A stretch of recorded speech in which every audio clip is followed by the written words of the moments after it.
the game of the year. Tonight, longtime rivals meeting once again. It's Aptos and Watsonville.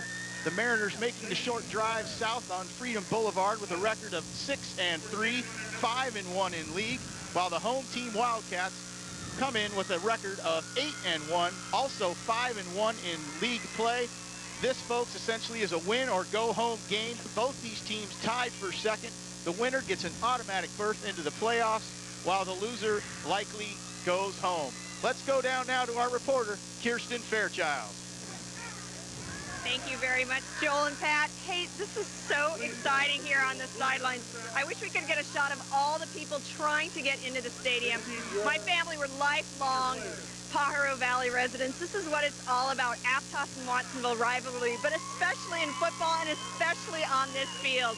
Talked to Aptos coach Bill Garrison. He said, hey, great games magnify great players. We'll see about that rushing attack for Aptos. It's going to be fun to watch. Watsonville coach Sean Tenenbaum says, hey, look, getting Drew Milsarf, number 33, the running back, the senior running back who was told he would be out for the season with an MCL during the San Lorenzo Valley game, which was brought to you on the Game of the Week. He's back, and that means so much to this Watsonville team. Jake Linney, who's been out with a partial hamstring tear, he is back. He is starting tonight. It's just going to be a fantastic game. I'm so excited. Back up to you, Joel and Pat. All right, Kirsten, thank you very much. You talked about the rivalry, the energy. You can feel it here in the crowd, the cheerleaders, the bands, both sides of this field packed. These guys are ready, and so are we. And as I bring in my color man, Pat Lovell, Pat, let's talk strategy here. Aptos comes in with the #1 offense in the league, averaging 32 points a game, while Watsonville comes in with the #1 defense in the league, giving up just 5 points per game. Something's got to give here tonight. Yeah, I think it's going to be a great game tonight, Joel. The only thing is, you look at the stats in there, and Watsonville is a #2 offensive team, so they're not too far behind. I think there's only 2-point-something yards, and average that separates the two teams, so it's going to be a real close ball game. But that defense, you know what they say, defense wins the games for you, and the Cats are certainly ahead in the defensive part of this game tonight. All right, folks, you've heard it all here. We're ready for action. We'll be right back with the opening kick in just a moment. The 17th season of the Game of the Week is brought to you by AT&T Broadband and KRUZ Channel 4 Sports. Hey, check this out.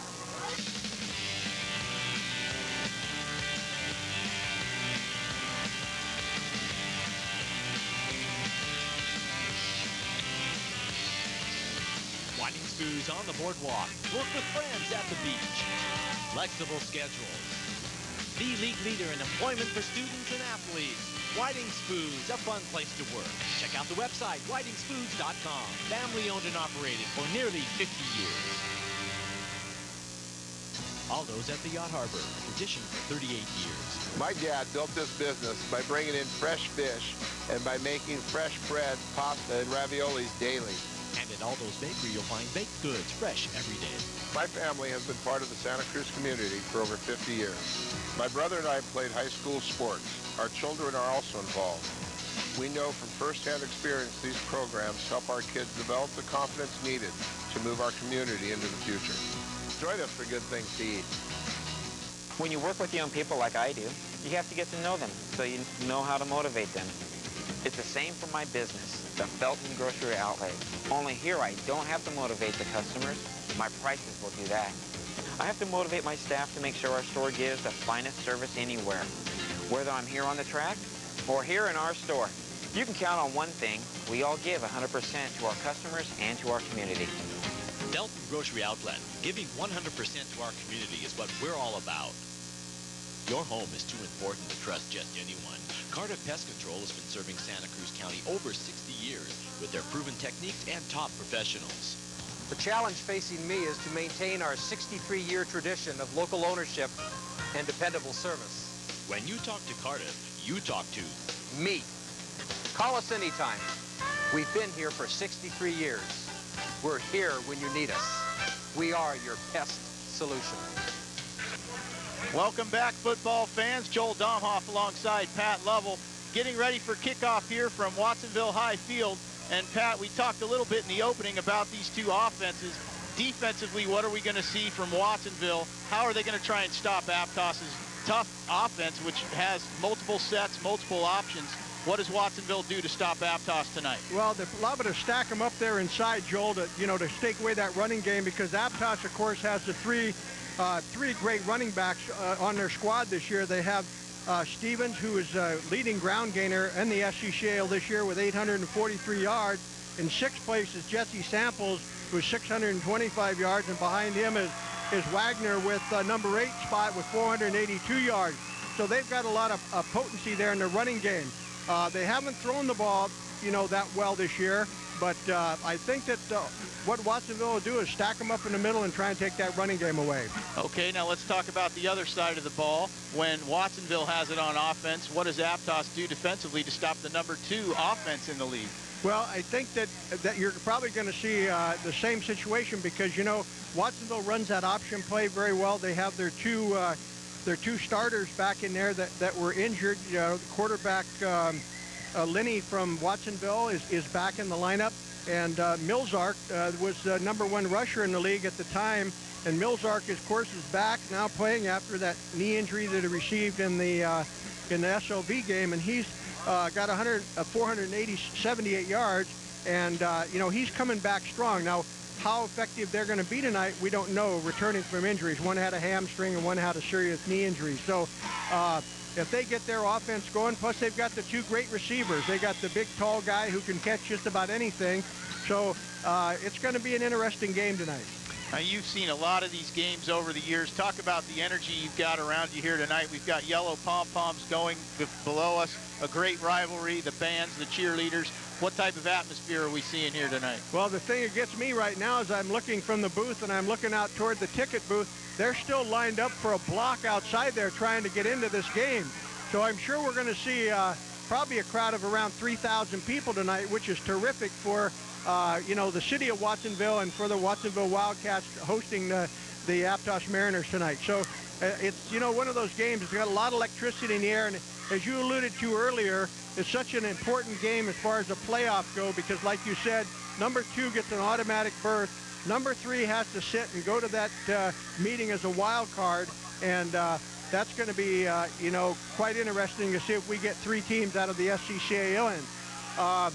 The other thing is, if that happens, that'll be great, and we'll get to see 3 of our best teams in the playoffs this year. All right, Pat, Aptos has won the toss. They have elected to receive back deep for the Mariners. It's number 24, their leading rusher, Dan Stevens, along with Jesse Samples and number 12, Tim Sunzeri. And we're about ready for action here from Watsonville High School. Back deep to kick for Watsonville. It's number 1, Eric Tapia.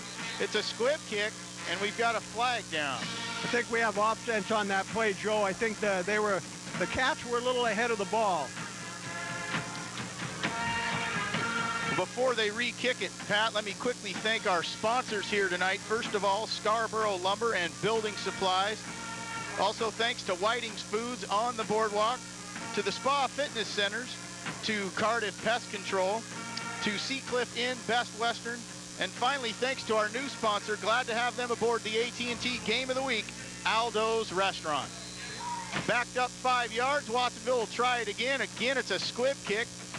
Picked up by, it's a fight for it. Finally, it's Samples, I believe, or is that Stevens that's got it, and it's a rugby pile early. Not much yardage there. Aptos will take over at their own 30-yard line. That's kind of a bad way to start. Everybody was in on that tackle except the kicker. Tapia was the only one that wasn't in on that play. That's they couldn't determine who was going to catch that ball, and it was bouncing around, taking all those weird moves. So that's a tough one to start off with. Mariners, as we said, run this multiple option offense. The split backs are number 34, the fullback Joe Wagner, and of course number 24, Dan Stevens. Quarterback number 8, Weber. He gives to Stevens, jukes one tackler, but there are many more Wildcats there to meet him. No gain. It'll be 2nd and 10. It didn't look like the timing was quite right on that play, Joe. It looked like the pitch was a little bit off. It wasn't a direct, nice spiral pitch to him. It was off a little bit. I think that made him, deter his route a little bit, and it made it kind of tough on him. Dustin Weber under center for Aptos. If you're a fan of the Mariners, you know they rotate quarterbacks. Kyle Vander Zanden will see an equal amount of time as well. Man in motion, they give to the fullback this time, and again, no gain.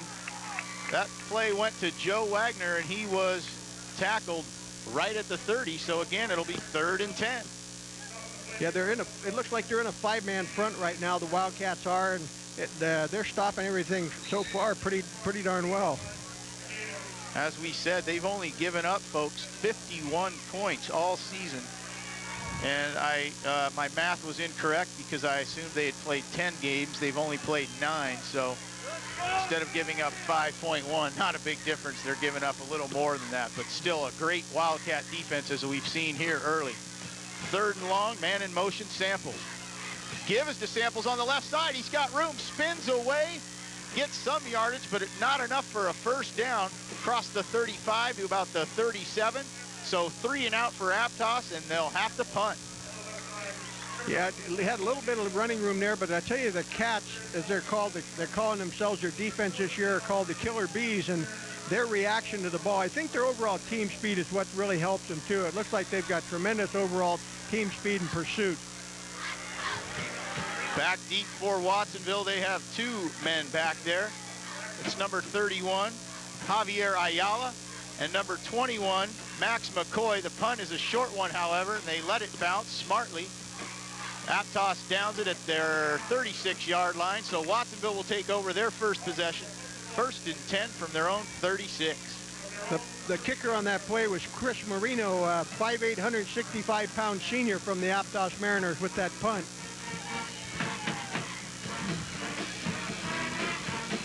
Watsonville now with their first possession. Just 2 minutes into the game, we've got no score here. And under center for the Wildcats, it's Jake Linney. And he gives to number 21, that's Max McCoy, left side. Tries to cut back to the middle, gets a few yards. But Aptos was there, he got to the 38, so it'll be 2nd and 8. Getting up off the bottom of that pile for the Mariners, number 42, Zach Hewitt, 6 foot, 200-pound junior for the Mariners. He tried to cut back, and he had him off at the pass. 2nd and 8 now. Split backs behind Lenny. Man in motion, that's the big guy, number 82, Alberto Garcia. Give us to the up back. I believe that's number 31, Javier Ayala. He tries the right side and gets across the 45 to about the 46. Just short of the first down. It'll be 3rd and short. I think what you'll see, Joel, is the Wildcats are probably trying to run outside a little bit, not so much in the front, because the Mariners have Steve Norton in there. He's a down lineman. He's 6'2", 352-pound senior. I wouldn't want to run into him, I'll tell you that. They've marked it at the 45. They need to find the 47. Give us to the deep back. That's number 18. And, excuse me, that's number 19, Adrian Reynoso. And he's brought down for little to no gain. So Aptos' defense there stops him. And it'll be 4th and short, and Watsonville has an early decision here whether to go for it, Pat. Yeah, I wouldn't think you would at this deep in your own territory, but you never know. That Mariners had great pursuit on that play, and they really shut them down. I guess they're going to measure it, so I guess their angle is a little bit different from ours, but it looks like it's about a half a yard short from here. And I've got to get my eyes checked. These yellow numbers under the glare of the lights, I thought it was Reynoso. It was actually number 16, Sean Hermosillo, on that play for Watsonville, who carried it. And although we can't tell on our monitors, we can tell right in front of us here that it is short, about a half a yard. So Watsonville coach Sean Tannenbaum has an early decision to make here. Ball's at his own 46. And with the number 2 offense in the league, Pat, you would think he'd have confidence in him to be able to get a half a yard. Yeah, you never know. I've seen that come back to haunt people before. So you never know. Well, the quarterback, Jake Linney, is coming out, so they are going to go for it. Big early play here in the ball game, 4th and short. Watsonville's going to go for it. They have 1 back behind Linney. That's Drew Milzark. Linney barking signals, perhaps trying to draw them off sides. and it appears that's what he's doing, but we'll see. Yeah, that looks like what's happening here, Pat. Trying to draw the Mariners offsides. They're not going to bite. So Watsonville will take the delay of game penalty, back it up 5 yards, and bring in the punt team. Yeah, there was their trickery didn't work that time. He was trying to get them to jump off sides and get that first down the easy way, but the Mariners were smart enough to keep their composure and not jump into that neutral zone and force the Wildcats into a punting situation. Back deep to punt for Watsonville. That's Alberto Garcia. And he's a big guy, 6'4", 205. Back deep for the Mariners, it's number 3, Jesse Samples.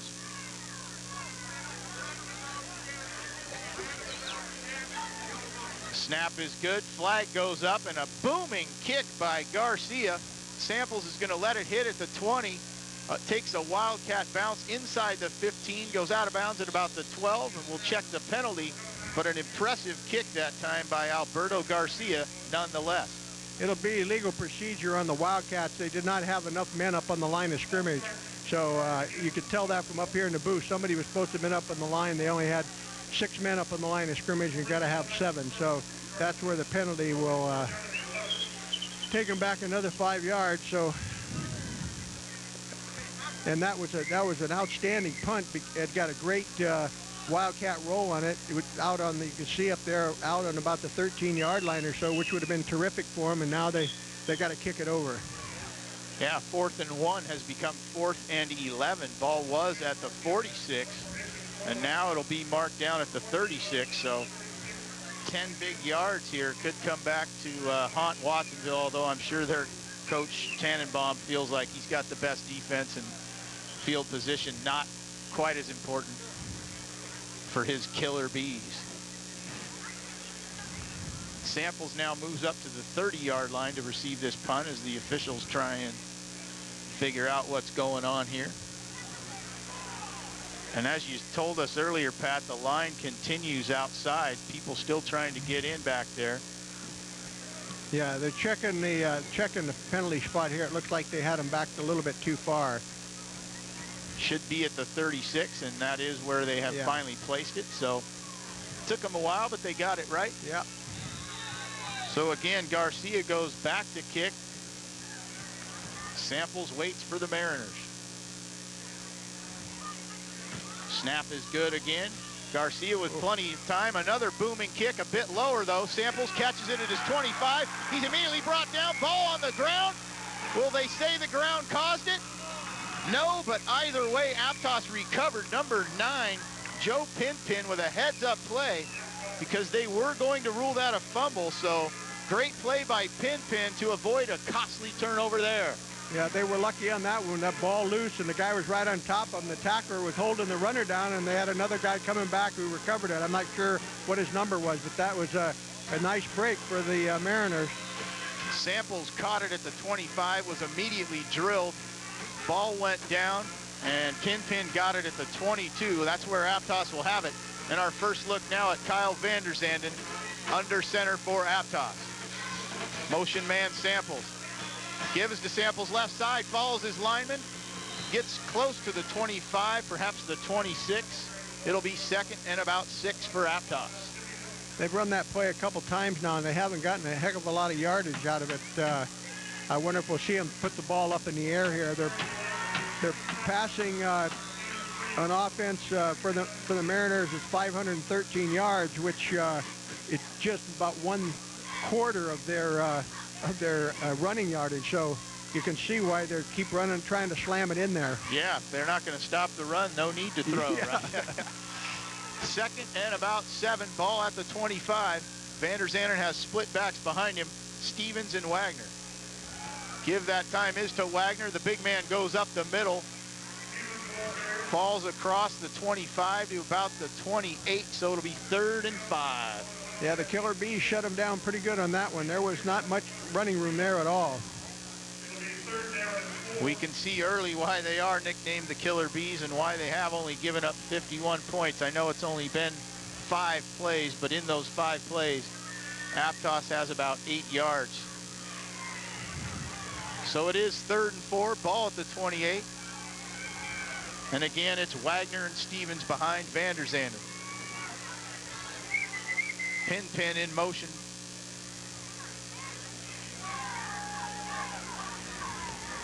Vander Zanden back to pass. Flag goes up and he goes down. Number 82, Alberto Garcia. He's the man who punted it and pinned him back there. And he pins him back even further with a bear hug of a sack that time. It looks like the Killer Bees, what they're doing is they're shifting that line. They're looking, giving them the odd look, and then they're moving into an even look. And I think what happens is Aptos may not be adjusting to that movement in the line, and that's why he was open to be sacked that time. Penalty that time was illegal procedure on Aptos, and of course Watsonville will decline that. So illegal motion, I should say. So of course Watsonville declines. Back deep to punt in his own end zone is Chris Marino. And for Watsonville again, it's number 31 Javier Ayala and number 21 Max McCoy. Kick barely gotten off that time, but done nicely. Ball fumbled on the ground, but it's recovered by McCoy. Almost a big turnover there. We've seen 2 near turnovers on punts. That time McCoy was able to recover his own fumble, so with 6:01 to go, we're scoreless. Watsonville's second possession comes at their own 48, and before they start, let's go down to Kirsten. Thank you very much, Joel and Pat. I'm here with Watsonville sophomore Reagan Sales, who has her own rooting section at the moment. Reagan switched from tennis to golf during the fall season, at the beginning of the fall season, and she had never played 18 holes in regulation, but she qualified for CCS. First of all, tell us why you switched to tennis to golf. Well, I played tennis all year, all over during the summer, and then towards when the season started, my knees started giving me a lot of pain, so I had no choice but to play something else, so I decided to go for golf. So when's the last time you'd even played golf? When I was in about 5th grade or something like that. It's been a long time. So tell me, I know you were Watsonville's #1 golfer, but how did you qualify for CCS in such a short time? I don't know, I just made a lot of improvement over the whole season, so it just, I don't know, I don't know how it happened. Well, we'll keep looking for your name in the future. Back up to you, Joel and Pat. Kirsten, thank you very much. Watsonville's second play here. They got 5 on the first, and it's a give to the upback. That's the fullback, number 33, Drew Milzark, and he's close to a first down. It'll depend on the spot. That was a 2nd and 5 play. Watsonville got 5 yards on the first play from scrimmage on a run by McCoy. And first down, our first down of the game comes at the 5:20 mark. So Watsonville into Aptos territory at the 42. That was a nice looking play. Milzark got some great blocking up front and just turned it up inside there and got 5 yards and got that first down. Clock winds towards 5 minutes to go in a fast-moving first quarter. Watsonville with their second possession. Lone back is Milzark behind the quarterback, Jake Linney. 2 receivers left, 2 right. Give is to Milzark up the middle, and he's drilled for no gain. The big man in the middle, that's number 70, Steve Norton, 6'2", 352, and he used all that size that time to shut the hole on Watsonville. I think I made that comment earlier, didn't I? Who'd want to run up the middle with that big guy right there? He's a darn good defensive player. I've watched him in other games, and he rules that middle pretty well. And Pat, very agile for 350 pounds. He had a little footwork that time to cut off the hole. Yeah, he sure does. Split backs now behind Linney on 2nd and 11. Man in motion is Paul Huerta. Give up the middle, that's number 33 again, Milzark. And a nice gain that time across the 40 to about the 38 of Aptos. It'll be 3rd and about 5. Yeah, they ran that off tackle play pretty darn efficient that time. The blocking was good, and you know, he picked up about 5 yards on that play. It looked real good. So Jake Linney's Wildcats will look at a 3rd and 6, ball at the 38 of Aptos.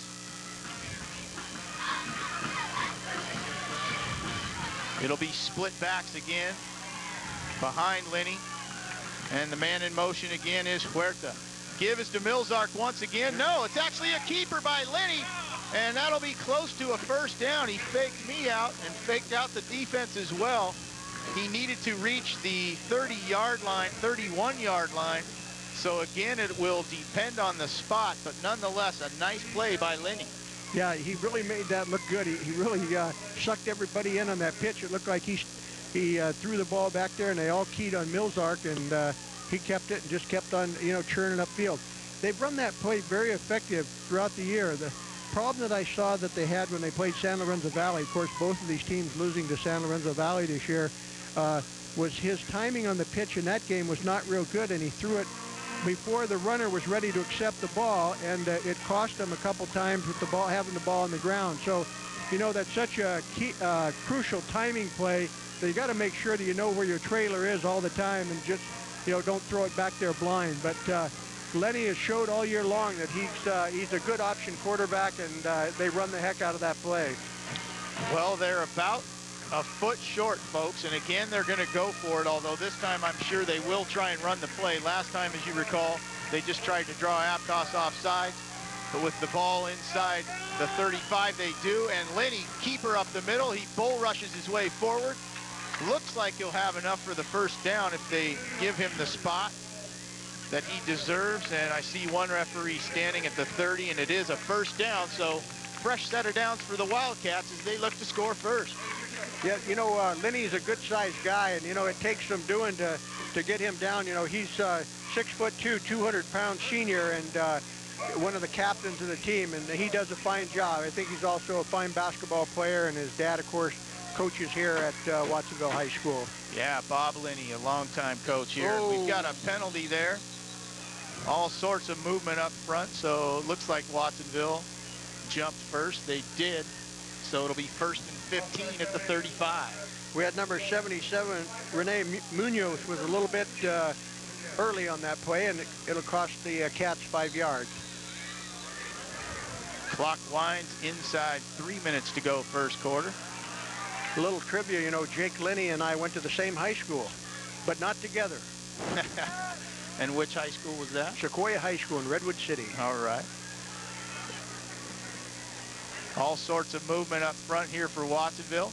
Lenny keeps. Does he pitch? He finally does. He's got the man outside. That's number 31, Ayala. A nice option play that time. Big gain for Watsonville.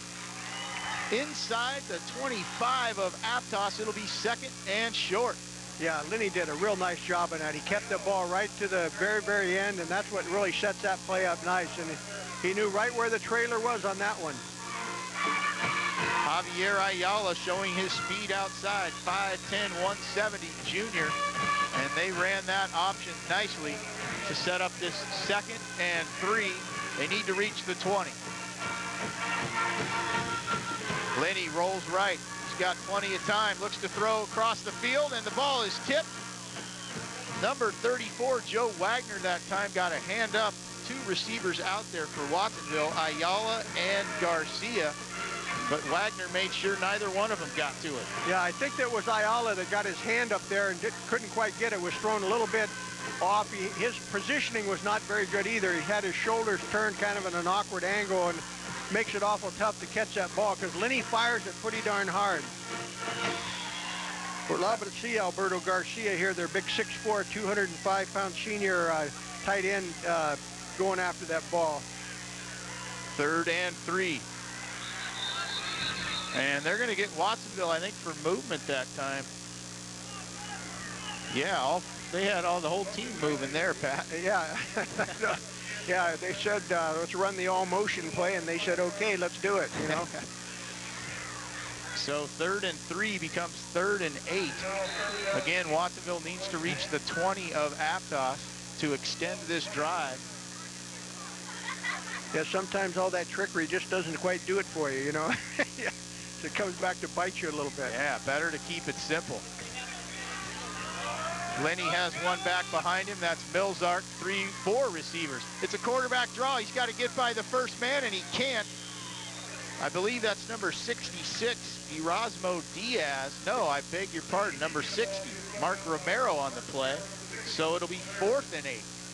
Yeah, Romero did a nice job of staying home on that particular play because Lenny did have some running room up there. I don't know if he would have got the first because he's about 7 yards. I don't know if he would have got it, but there was a nice hole there, and that was a nice play by Mark Romero. Well, Pat, it looks like they're going to go for it. It's be a 45-yard field goal, so that's a bit much to ask, although there is no wind here tonight. The flags are very limp, but they go for it anyways. Lenny looks right side. He throws it up for the big man. Again, it was Garcia out there, but the pass ball's incomplete over his shoulder, so Watsonville turns it over on downs. It'll be Aptos ball at their own 27. Yeah, that looked like a tough pass to catch. He threw the ball high, and again, he didn't seem to have his body in position, in the right position to pull the ball down. So, you know, it's all timing, and, you know, as you know, practice makes perfect, and I'm sure they've worked on that play a lot, but sometimes it just doesn't turn out the way you think it's going to. Second series for Dustin Weber under center for Aptos. He has 4 receivers, no running back. Samples in motion. Fumble. Samples again with the attempted carry that time, but before he could get it from Weber, ball put on the ground. Aptos recovered. So no gain, 2nd and 10, inside a minute to go, first quarter. Well, we've seen it looks like the #1 defensive team is the #1 offensive team so far right now. Aptos hasn't been able to move the ball very well at all. The Killer Bees are playing tough, and you know, Watsonville's had a couple, you know, fair drives, but they have stopped them, you know, here and there. Have a sideline warning on the other side against the Aptos team. I think they actually did it to both sides, Pat. I saw them have Watsonville move back as well. So the enthusiasm spilling out from the sidelines here. The guys on the sideline want to get in the game so much that they're actually standing on the field. So speaks to the intensity of this game. This game is for district pride too. You know, the Pajaro Valley District, you know, these are the 2 schools that we have here. If the new Millennium High School is ever built, then we'd have 3, which may change the rivalry a little bit, but right now it's these 2 schools. So we've got it straightened out. 2nd and 11. Ball at the 26. Man in motion, Stevens. Another flag as they give it to Stevens. Left side, he fights his way across the 30 to the 32. So we'll check the penalty.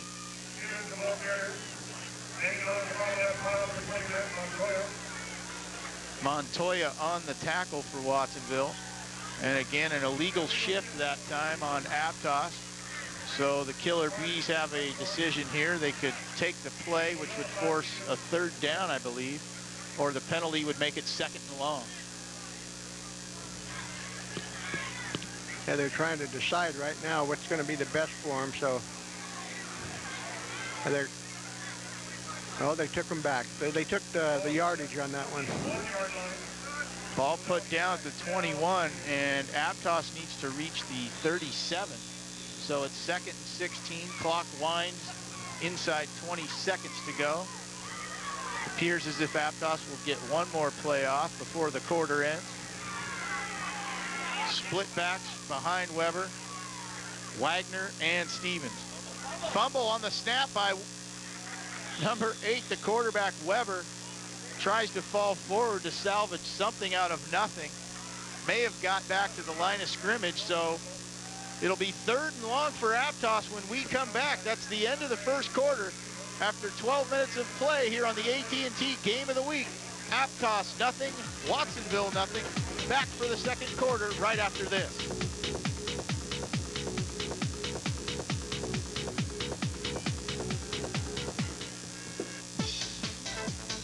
The 17th season of the Game of the Week is brought to you by AT&T Broadband and KRUZ Channel 4 Sports.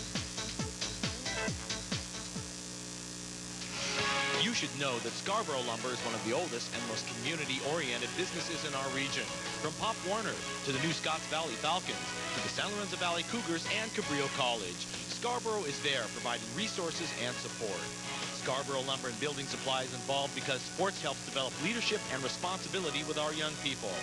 From their garden store to lumber, to hardware to building supplies, Scarborough Lumber and Building Supplies, working to make our community stronger and better.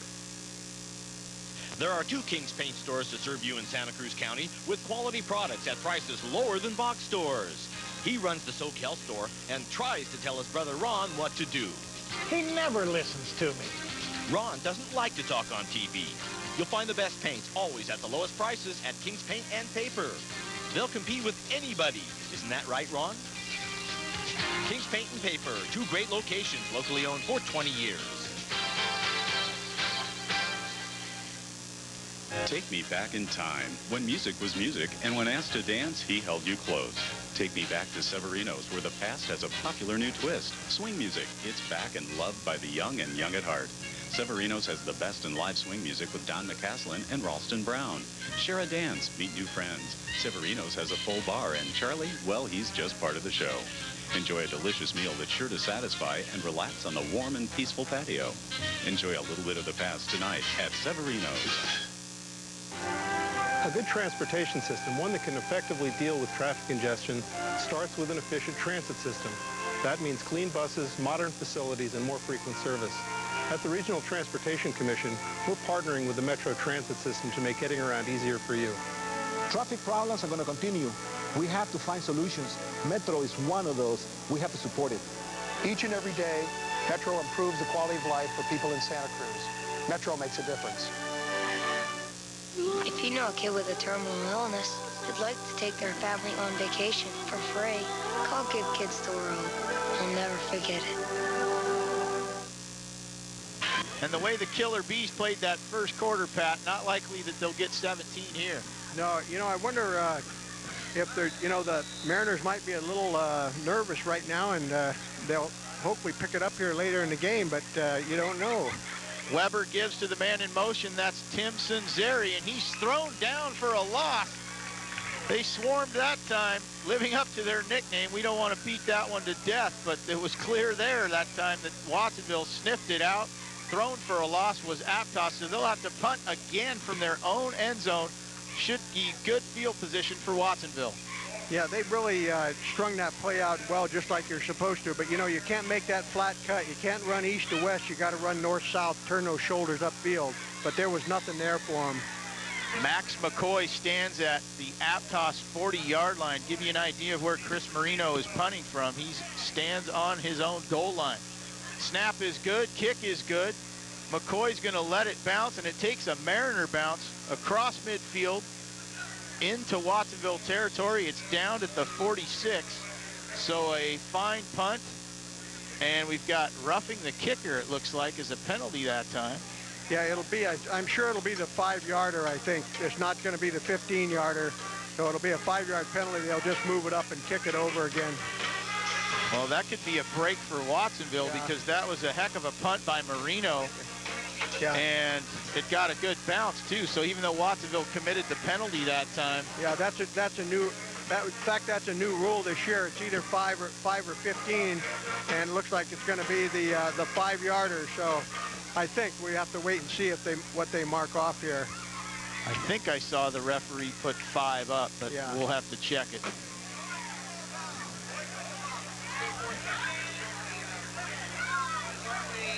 Aptos may want to decline it. Are they allowed to do that, Pat? No, that wouldn't be too smart, because if they do, Watsonville would take over right there. So anyway, that's they'll kick the ball over again.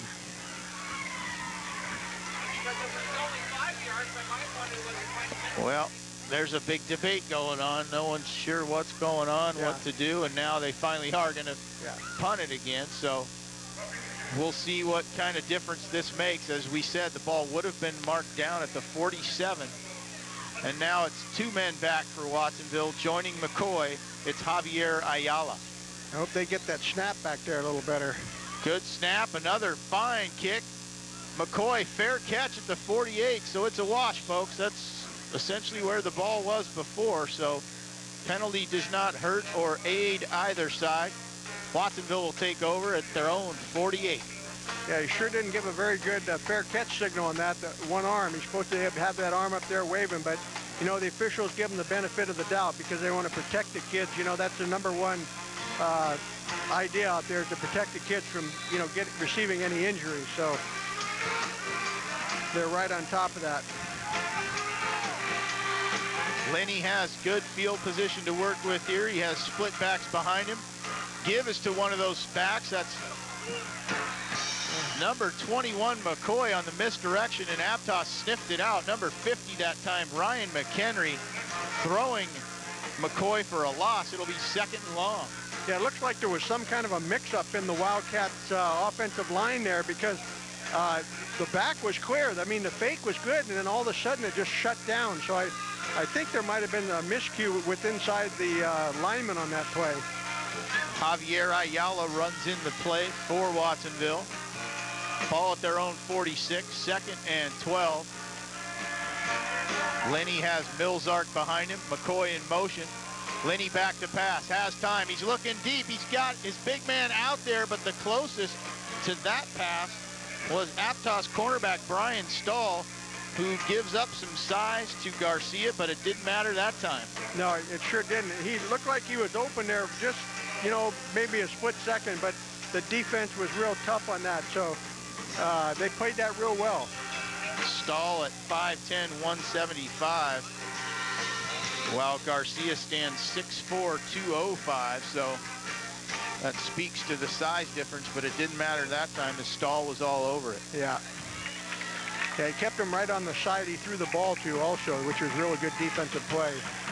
3rd and long now for Watsonville. Lone back Milzark behind Lenny, 4 receivers. Ayala goes in motion, another flag.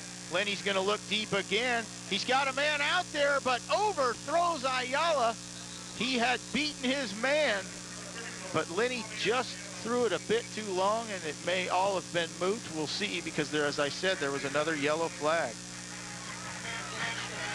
Yeah, illegal shift again, so that's going to cost them again.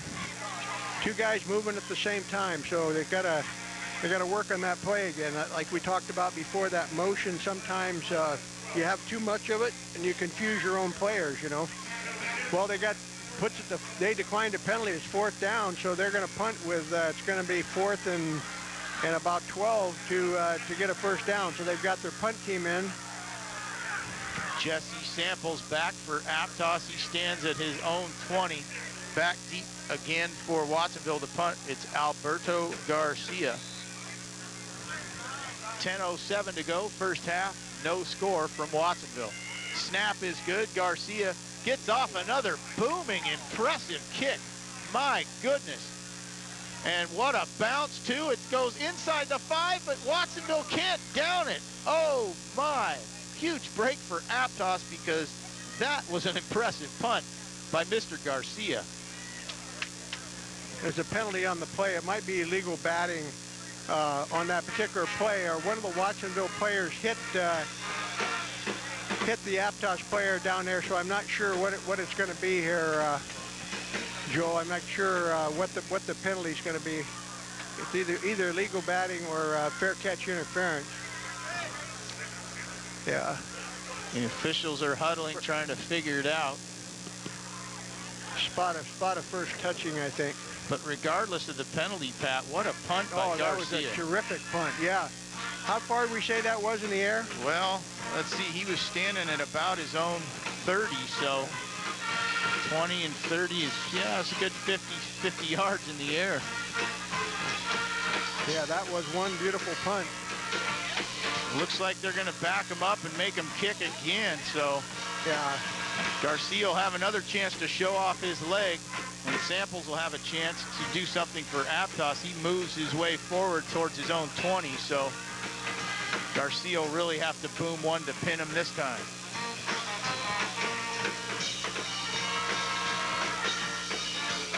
As the Watsonville band strikes up a tune below us, I'm sure you can hear it at home. Yeah, Aptos was kind of lucky on that play. They get the second chance, and we'll see if he can make it 2 in a row of 60-yard boomer, huh? He stands at his own 15, so we'll see what kind of kick he can get off this time. 2 backs now back there for Aptos. Joining Samples, it's Dan Stevens. Snap is good. Garcia has time. Gets off another big one. High kick. Stevens waits for it. Didn't call for a fair catch, and it's a fumble recovered by Watsonville at about the 30-yard line. Huge turnover. Watsonville ball at the Aptos 30. Well, that is a big break for them. It looks like the ball hit him in the foot. Wait a minute. They're signaling Aptos ball. What happened in that pile? Aptos must have pulled it out of there, huh? My eyes aren't that bad, Pat.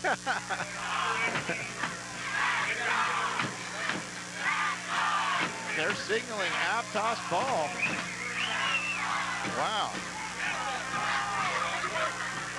I'm not sure what they called there. I thought I saw Reynoso, the Wildcats, come out of the huddle with the ball. Yeah, it looked like he did have the ball, but he must have been down on top of it or something before he picked it up. I want instant replay in high school. Yeah, you're the commissioner, right? Yeah. You can make that happen. Yeah, we could. I just a snap of the fingers and there we go. Well, a big break for Aptos from our perspective. We thought Watsonville had a big turnover. Vander Zanden's first play under scrimmage, he gave it to number 3 Samples on the right side for Aptos, and he got about a yard on the play, so it'll be 2nd and 9. Yeah, they're really tough up front up there. They're not letting anything get by the line of scrimmage more than a couple yards at a crack here. I try to avoid being premature with my calls, but I could have sworn I saw Watsonville get that. I'm still stunned by what I thought I just saw, but apparently didn't.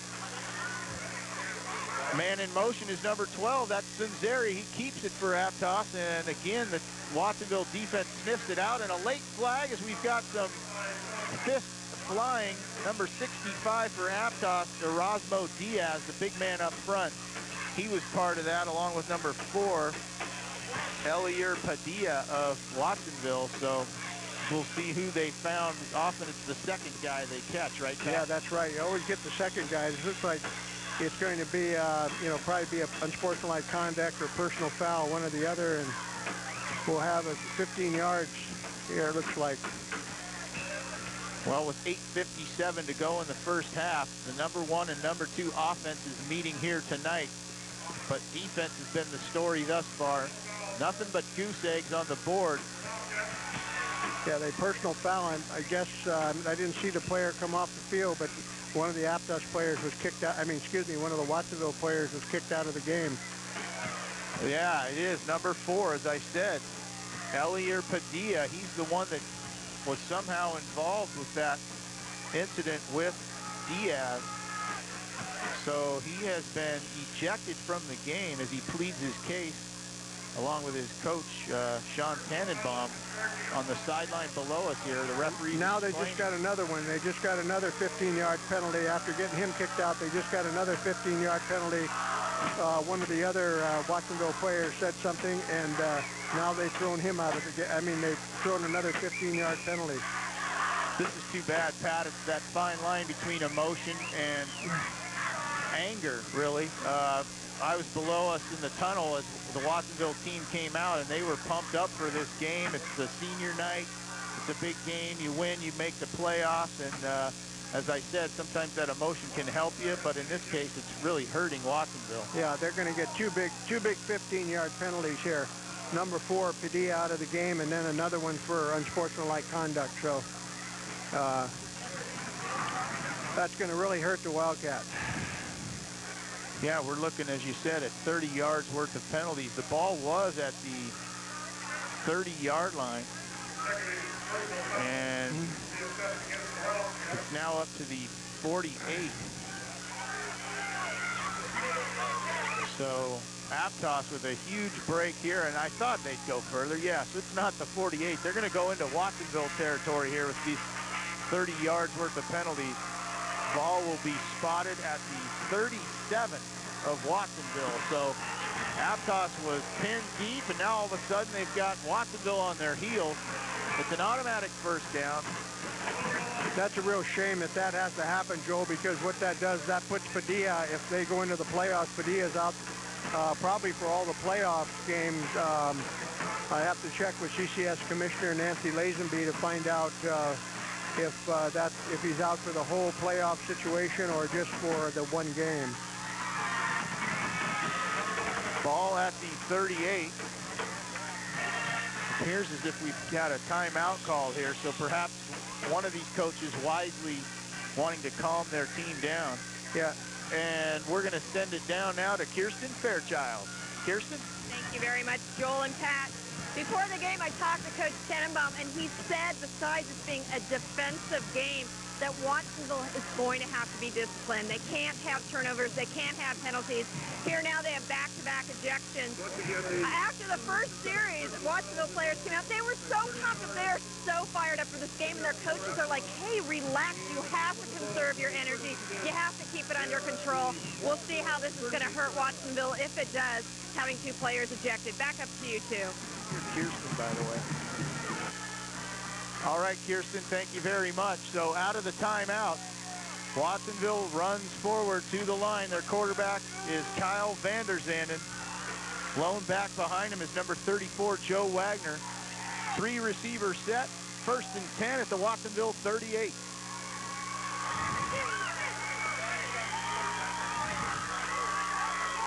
Pin in motion. It's a reverse, and Stevens is going to throw it, but the pass is deflected, knocked down. It'll be incomplete.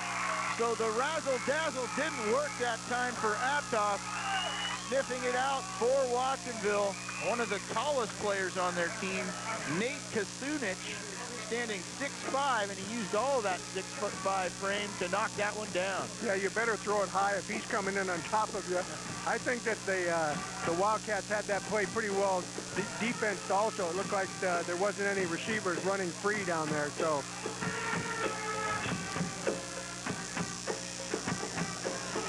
Second and 10 for Aptos.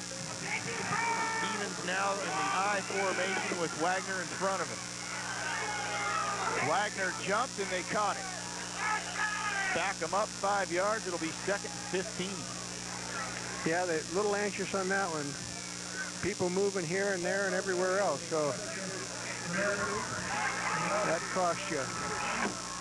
There have been a considerable amount of penalties in this game so far. You know, the illegal shifts and motions and people jumping off sides and everything else, so not a real smooth game, you know. Aptos thus far not able to take advantage of that 30-yard double penalty. They've actually gone backwards now. It's 2nd and 15. Ball at the Watsonville 43. Vanderzanden gives to Stevens, tries to find room up the middle. Little there. Short gain. He got to about the 41. We'll give him 2 yards. It'll be 3rd and 13. Yeah, it seems like that penalty offense for the Mariners has been their best so far. You know, that big gain they had was on those 2 plays. They just can't seem to get anything going tonight. Pat, as you mentioned, that incident was unfortunate. Elier Padilla has still been pacing the sidelines below us and pleading his case with his coach. And he's obviously emotional and upset right now. And he knows the importance of this game. He's one of the seniors here tonight. Tough way to go out as a senior. Certainly is. 3rd and long for Aptos. Vanderzanden still has it. He's got a man out there, throws, but his arm was hit as he did throw it. So it falls incomplete. He was going deep, I believe, to Joe Wagner, and he also had Jesse Oler out there, but to no avail, as again, the Watsonville defense was all over it. They can't take advantage of the penalty, and they'll be forced to punt. Yeah, they had some, you know, I shouldn't say a great break on those 2 penalties. You know, I mean, that's one of the things that happens in football, but they just couldn't capitalize on anything. You know, they had the pass blocked, and they had, you know, 2 passes blocked, and they just couldn't get anything going. Marino again back to punt for Aptos. 2 Wildcats back there. They'll likely fair catch it, and number 31, Javier Ayala, does just that. A nice punt by Marino as he pins Watsonville. It looks like they're inside their 10. So he did his job that time. Yeah, we'll see that what Watsonville can come up with offensively here, and see if you know, losing their player like that, number 4, losing Padilla, if that fires them up and they get some offense going here. I mean, really get it going. They're going to mark it at the 13 of Watsonville. So with 7:44 to go in the first half, to get on the board first, the Watsonville Wildcats have their work cut out for them. Lenny gives to the deep back. That's number 21. He breaks a couple tackles, does McCoy. Still on his feet.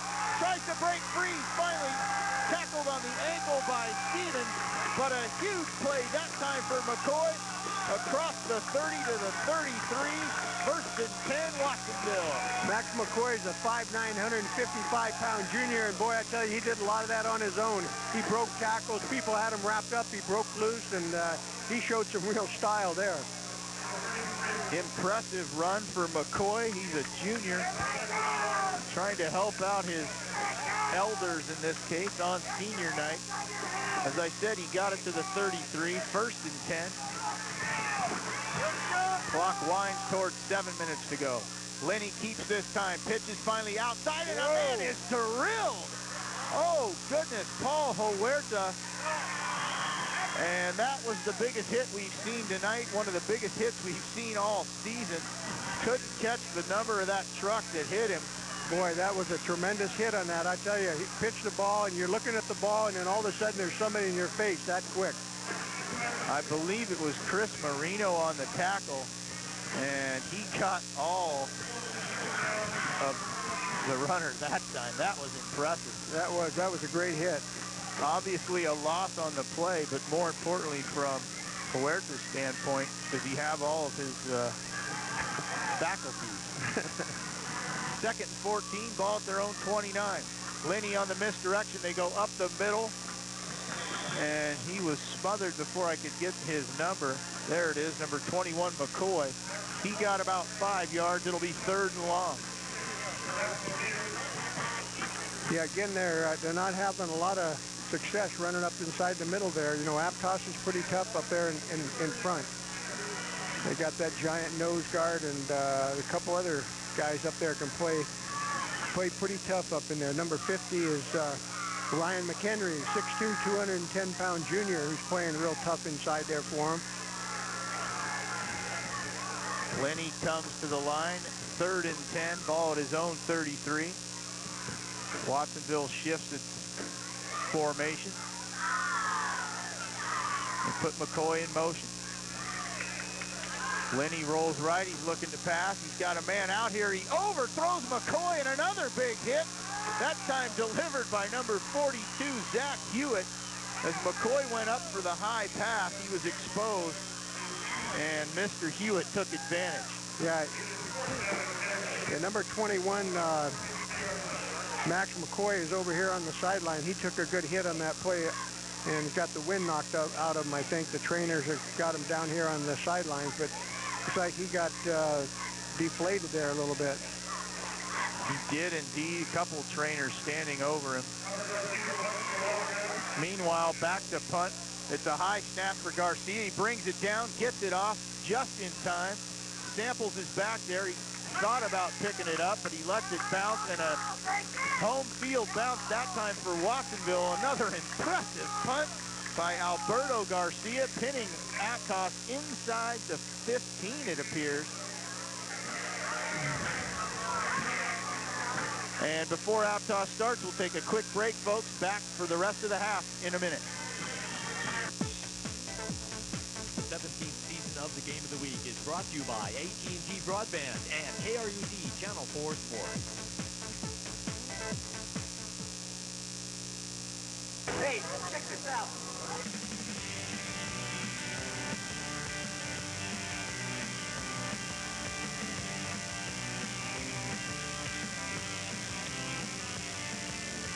Winding smooth on the boardwalk. Work with friends at the beach. Flexible schedules. The league leader in employment for students and athletes. Whiting's Foods, a fun place to work. Check out the website, whitingsfoods.com. Family owned and operated for nearly 50 years. Aldo's at the Yacht Harbor, tradition for 38 years.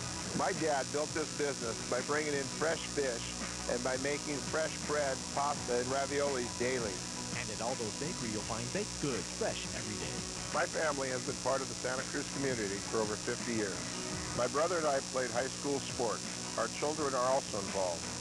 We know from firsthand experience these programs help our kids develop the confidence needed to move our community into the future. Join us for good things to eat. When you work with young people like I do, you have to get to know them so you know how to motivate them. It's the same for my business, the Felton Grocery Outlet. Only here I don't have to motivate the customers. My prices will do that. I have to motivate my staff to make sure our store gives the finest service anywhere, whether I'm here on the track or here in our store. You can count on one thing. We all give 100% to our customers and to our community. Delton Grocery Outlet, giving 100% to our community is what we're all about. Your home is too important to trust just anyone. Carter Pest Control has been serving Santa Cruz County over 60 years with their proven techniques and top professionals. The challenge facing me is to maintain our 63-year tradition of local ownership and dependable service. When you talk to Carter, you talk to Me. Call us anytime. We've been here for 63 years. We're here when you need us. We are your pest solution. Metro Transit makes a difference in kids' lives. It helps them learn how to begin to get around independently. As parents, we believe that every time we encourage our kids to take alternate transportation, like the Metro, or riding their bicycle, or walking to school, we're helping them to become responsible adults in the future. Each and every day, Metro improves the quality of life for people in Santa Cruz. Metro makes a difference.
And our reporter, Kirsten Fairchild. We've got a timeout on the field. Aptos will have the ball at their own 13, first and 10. We've got a scoreless game to this point. And Pat, before we talk strategy, this is a good chance for us to thank the crew here on our game of the week, helping to make all this possible. Camera people are Woody Carroll, Kerry Rognaby, and Jack Benson. Graphics, Rick Neptune Yamada. Production assistant Greg Goldstein, and our producer and director of tonight's broadcast, running things in the truck, Mark Ligon. Thank you one and all for your work tonight. And as we come out of this timeout, Aptos has got to do something against this defense. Yeah, they've really got to open up their offense. I don't know if they need to try and throw the ball. They haven't been very effective there. Both times it's been knocked down, and so, you know, and their running game has been slowed down here. They try the pass as Dustin Weber just came into the game. The rotating quarterback continued, and it went through the hands of the intended receiver. That was Aaron August, and he was open out there, but somehow couldn't come down with it. Yeah, it looked like the ball was thrown maybe just a little bit high and a little bit early, and August couldn't pull it down. At 5'11", 165-pound senior for the Mariners. So it'll be 2nd and 10. 5:11 to go first half. Perhaps Aptos knows they can't run. They're going to look to perhaps pass more, but Weber puts it on the ground. Another fumbled snap, and we'll see who got it. Watsonville claims they do, but that's often the case, and to no avail, so it'll be 3rd and long. You don't think they learn that from watching pro football on TV? Do it every time the ball's on the ground and both teams are pointing that they've got the ball? Seems to be the only scenario some of those guys know is the point that we got the ball in the fumble. Well, with that fumble, they actually gained a yard, so that shows you how pathetic the offense has been for Aptos. They're gaining yards with penalties and fumbles. When they do run a play, it's for little to no gain. Weber now on 3rd and long. Gives to the up back, and again, he's just brought down in a sea of black and gold. The Watsonville defense impressive again. 3 and out for the Aptos offense. Another punt coming. So Watsonville's offense will have one more really good chance to score here in the first half, as Aptos will have to punt from their end zone. Yeah, that defensive unit for that front line of the Wildcats is playing one heck of a game up front up there. We'll try and get those guys' numbers and mention their names here because they're playing an outstanding ball game up front. Good news for Wildcats fans. Max McCoy back into the game. He took that big hit, and he's the one making the fair catch here. He does so successfully at the Aptos 46. So with 3:43 to go first half, Watsonville will have a chance to score first with this field position. Yeah, if they can get something going, maybe just get within field goal range. I don't know what kind of a field goal kicker they have, if they've been real successful at that or not. But well, whoever he is, it'd be tough to beat out Alberto Garcia. He ought to be the field goal kicker if he isn't, based on what we've seen. Lenny under center. Gives to the deep back. McCoy cuts back, shakes his way across the 45 to about the 42. Gain of 4. It'll be 2nd and 6. Yeah, not a heck of a lot of blocking. Didn't look like going on that time, Joel. It looked like they had him pretty well pinned up right off the bat. They're going to mark it at the 42 of Aptos, so clock winds towards 3 minutes to go first half. As the crowd tries to urge their home team Wildcats into the end zone, making some noise below us. Lenny back to pass. He has time. Throws over the middle. He's got a man. It's the big guy, Garcia, and he breaks the tackle. 25-20, inside the 20, an impressive catch and run by Alberto Garcia. Out of bounds, first down, Watsonville. Yeah, it looked like Garcia ran a middle route on that. They had a man shorter and they had a man deeper, and they just ran him across the middle from his tight end slot. And that was a nice throw and a nice catch. And then, of course, he broke that tackle and, gained some valuable yardage there. It's a scoreless game to this point, but the player of the half has clearly been Alberto Garcia. He has a sack on the defensive end, 3 or 4 impressive booming punts, and now a nice catch and run there. He's trying to get his team on the board. 2:54 to go. Ball marked down at the 19 of Aptos. Lenny puts a man in motion, keeps it. Is he going to run the option? He does, and he keeps it across the 15 to about the 14. So a 5-yard gain, 2nd and 5. Yeah, he had to keep it that time. They had the outside man covered, and the Mariners defense read that real well. They ran him along the sideline. Lenny looks like he's hurt his leg. Oh, no, he's just... looks like he's okay now. I thought it looked like he was limping there a little bit, but he's a tough kid. He'll hang in there. Coach's son, right? They're always... He's not going to come out for Coach's son. Those guys are tough. 2nd and 6, they'll call it. Ball at the 15 of Aptos. Lenny gives to the up back. That's number 3. Sprints to the corner of the end zone. Touchdown! Sean Benjamin on the quick handoff, and he raced to the corner. So with 2:06 to go first half, Watsonville on the board first. An impressive darting run by Sean Benjamin. Sean Benjamin really turned on the afterburners on that one. He's a 6-foot, 190-pound sophomore. So we're going to see this guy for the next couple of years. He's really showed some real speed on that corner, get around that corner. So much speed, Pat, that I couldn't catch up with my call. Before I knew it, he was already headed to the end zone. Impressive run, point after blocked, and that can be big. So while the celebration goes on here, the Aptos special team does a nice job. The big guy, number 75, who's not on my roster for Aptos, but I can tell you just by looking at him, he's a big, tall guy, and he got a paw up there that time to block the PAT. So it's 6-0 Watsonville, 2:06 to go first half, and we'll see if that blocked PAT comes back to haunt him. Before the kickoff, though, let's go down to Kirsten. Thank you very much, Joel. It's just crazy on this line. Joel is Aptos senior. He doesn't cross CCS.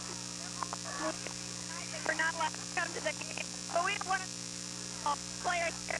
Tell me extra lengths to be able to come to this game. Yes.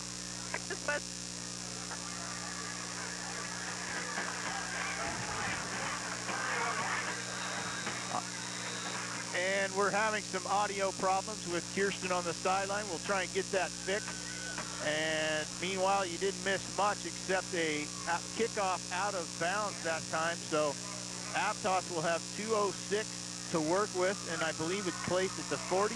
Pat, when they kick it out of bounds. 35. So good field position for Aptos. Their offense hasn't done much to this point, but they certainly have an opportunity here to do something. And as I said before we threw to Kirsten, that PAT that was blocked could be big. Yeah, you never know when that one's going to come back and haunt you. You know, that puts them into that situation where you know, you have to go for one or you have to go for two, and you know, it could make a big difference later on. 2:06 to go. See what Aptos can do. The rotating quarterbacks, it's Kyle Vanderzanden's turn. Puts the man in motion. That's Jesse Samples. Vanderzanden keeps, looks to throw. He's got time. No one open, though, and he runs instead. A nice run by Vanderzanden across the 40 to the 41, gain of 6. And they're in the hurry-up offense as the clock winds inside 150. Yeah, he looked upfield and didn't see anybody, and then took off all of a sudden. And the hurry-up offense is in effect. And we're going to try and get to Kirsten after this play as Aptos is up to the line quickly. Vanderzanden has 1:20 to work with. 2nd and 5, ball at the 40. Vanderzanden still hasn't. He's got time to throw. But again, no one open. He tries to keep it, but he's sacked this time. A big play for the Watsonville defense, throwing down the quarterback Vanderzanden. And let's go quickly down to Kirsten. Thank you, Tim. I guess we have our audio difficulties worked out. Here with Brianna Hinga, Aptos senior. As I was mentioning, the Aptos cross-country team not allowed to come to this game tonight. They have CCS tomorrow. Brianna's a member of the basketball team, and you went to great lengths to get here. Tell us. Yes, well, we had practice at 6 in the morning today because we really wanted to come to this game. Our practice was supposed to be during the game, so we had it right before school. Well, good for you guys. Tell us what you expect. You've been a 4-year starter for Aptos. It's your final year. What would make you very happy this year? Well, I would love if we would just keep working hard and play as we know we can and just not beat ourselves. All right, well, thanks for coming on over. Back up to you two. And the give is to Dan Stevens, and he's got room for Aptos. Juking and jiving, he's still on his feet. Across midfield, he refuses to go down. He's finally body slammed, but not before an impressive run that time by Dan Stevens. That's the first time we've seen him really break free, Pat. And with 12 seconds to go, Aptos calls timeout. They have the ball at the Watsonville 48.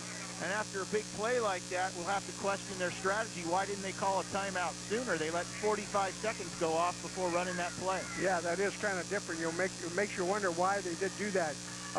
You know, he ran about 30 yards to gain 10, you know, but at least they got some offense now. They know that they can move the ball and, you know, hope maybe not just broken plays. They can get something going a little more consistently here. Probably be the second half, though, I would imagine.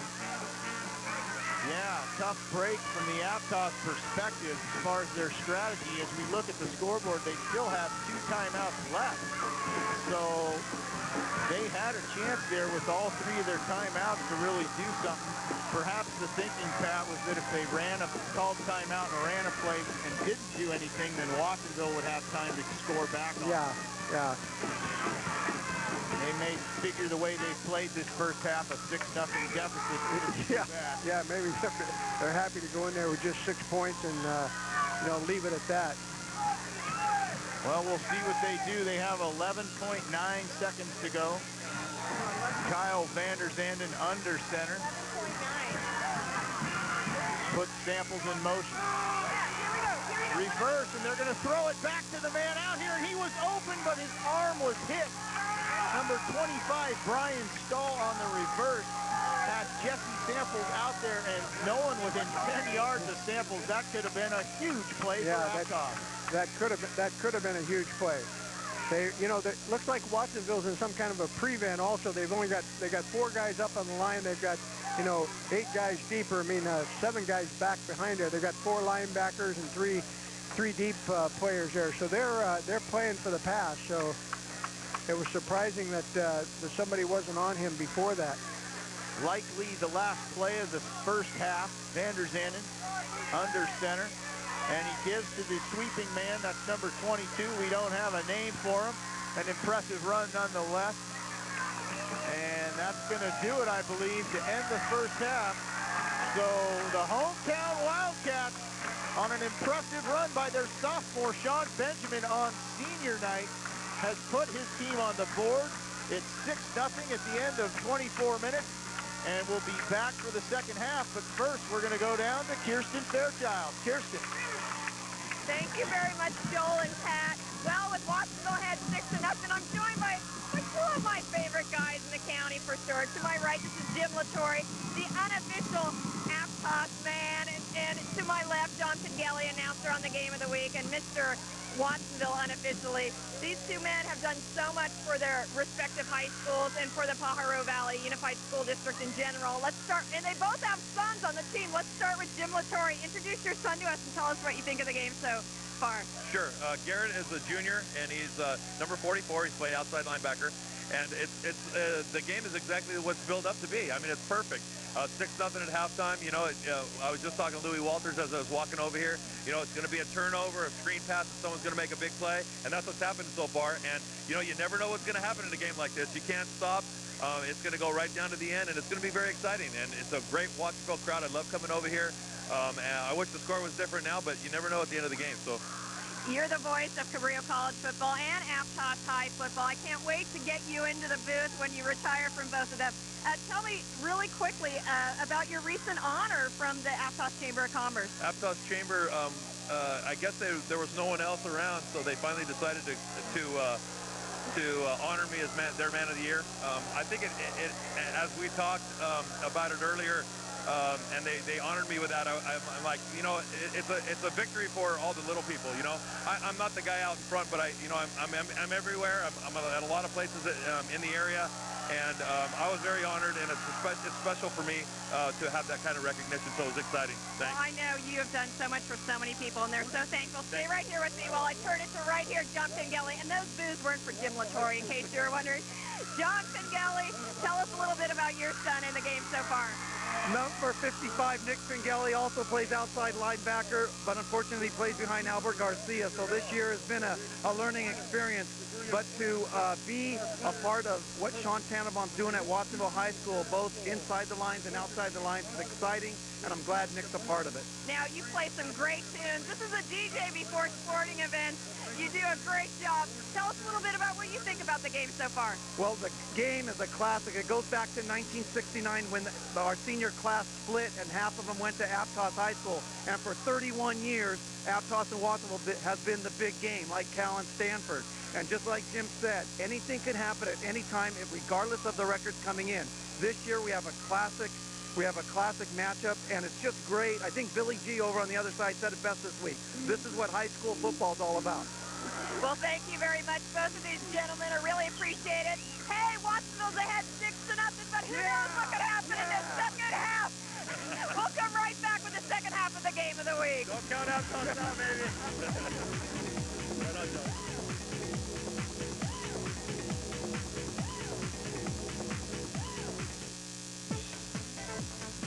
17th season of the Game of the Week is brought to you by AT&T Broadband and KRUZ Channel 4 Sports. You should know that Scarborough Lumber is one of the oldest and most community-oriented businesses in our region. From Pop Warner's to the new Scotts Valley Falcons to the San Lorenzo Valley Cougars and Cabrillo College, Scarborough is there providing resources and support. Scarborough Lumber and Building Supply is involved because sports helps develop leadership and responsibility with our young people. From their garden store to lumber, to hardware to building supplies, Scarborough Lumber and Building Supplies, working to make our community stronger and better.